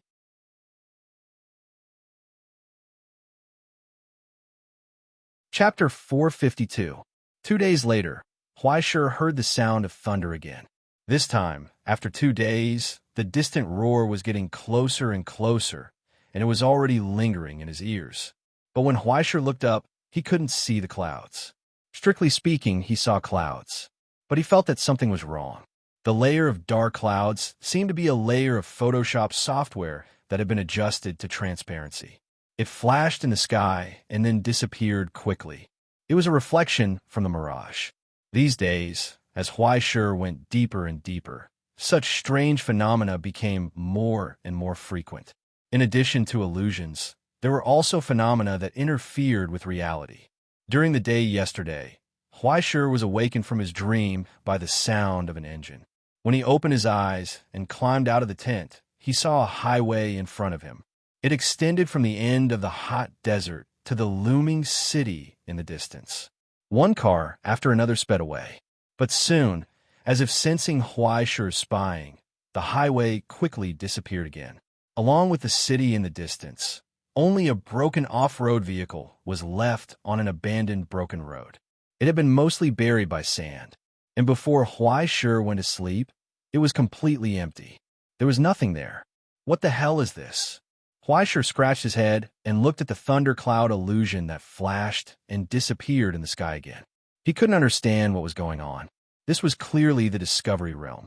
The depth was abnormally stable. There weren't any signs of hell transformation. But why were there so many messy things happening? Traces of the past? It's hard to say. After all, anything can happen here. The crow descended from the sky and stepped on Huaishi's shoulder. You should be able to see it after you climb over the sand dune in front. Huaishi raised his head blankly and stared at the sand dune that seemed to be towering next to him. He shook his head, put down his backpack, tied it with a rope, and began to climb up with difficulty. If there was a stable foothold, climbing like this wouldn't take any effort at all, right? However, if one wanted to walk steadily on the sand dunes and avoid the dangerous quicksand and other things buried below, one could only use the U-steps technique to forcefully distribute one's weight on every grain of sand. It wasn't difficult, but it was very troublesome. Every step took a lot of effort. When Huaishi climbed up the sand dune, he couldn't help but gasp a few times, dumbfounded. He even forgot to pull up the backpack from below.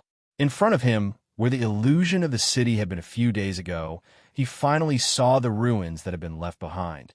It was a scene of devastation and destruction, ravaged by war. One could still vaguely distinguish the broken tanks and bombers, as well as the flags of Egypt and America, and even the outlines of the once high-rise buildings. These were not buried by the yellow sand, because Huaishi rubbed his eyes and finally confirmed that what he saw was not an illusion. Everything before his eyes was suspended in midair. The entire city seemed to have been violently lifted up, thrown to the ground, and then solidified at the moment of collapse. The remaining wounds of the past were sealed in this amber-like way. Now, the once huge ruins were suspended high, rolling slowly in the night wind. As if immersed in the sea, it rose and fell weightlessly. Gravity was abnormal here. Huaishi turned around and pulled out an empty can from her backpack. Then, she poured some sand into it and tossed it forward with all her might. After flying out for more than 100 meters, the flying can came to an abrupt stop. It hovered in the air. Even the sand sprinkled from the mouth of the can maintained the spreading shape and stopped. Even the time was abnormal. Huaishi swallowed. What the hell is this? It's a bug. Haven't you seen it before? The crow combed its feathers calmly and said, "This is Australia's biggest problem. It's not that it's dry. It's not that it's barren. It's a problem that even the Astronomical Society can't solve. No, it should be said that those guys did it on purpose." Huaishi couldn't believe it. Is Zarathustra's secret instrument out of control? No. In fact, the main mission of the Astronomy Association is to ensure the operation of the 3 major blockades. Even if it consumes more than 30% of the world's material resources every year, it has to maintain the normal operation of the 3 major blockades. Crow replied, "But in Australia, the situation has changed. This entire continent is Zarathustra's buffer zone. Do you understand? As Zarathustra, who cut off all the secret instruments and started a new era, it itself is an existence formed by the framework of hundreds of creators. It has a huge power to replace the gods.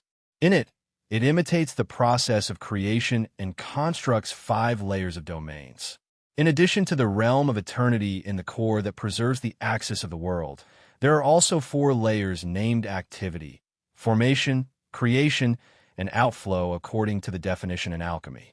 If it is further subdivided, there are 7 stages, 36 days, 91 regions, and thousands of modules, each with its own function and unique meaning.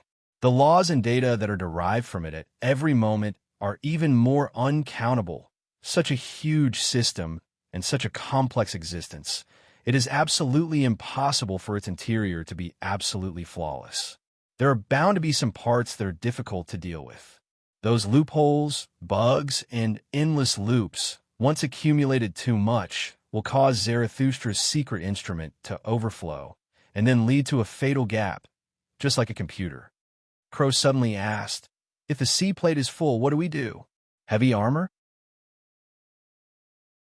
Huaishi answered subconsciously and immediately sucked in a breath of cold air. "That's right, heavy armor," Crow calmly replied.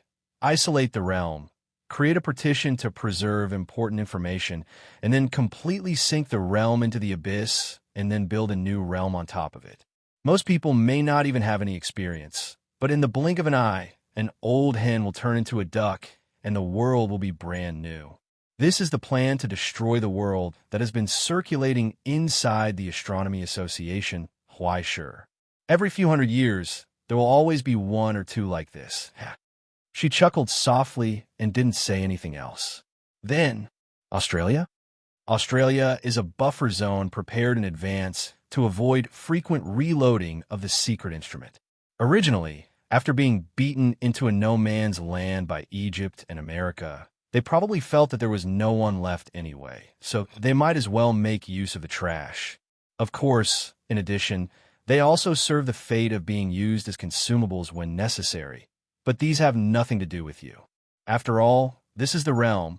No matter how bad it is, there won't be any trouble. After a short pause, Crow casually threw out a huge bomb. After all, in order to ensure the stability of the buffer zone, the Continuation Court has moved their headquarters here, so there will definitely be no trouble. What the hell? Huaisher was so shocked that he almost jumped up. The Continuation Court? Headquarters? Here? The Continuation Court's headquarters, which was rumored to be extremely confidential, was actually here.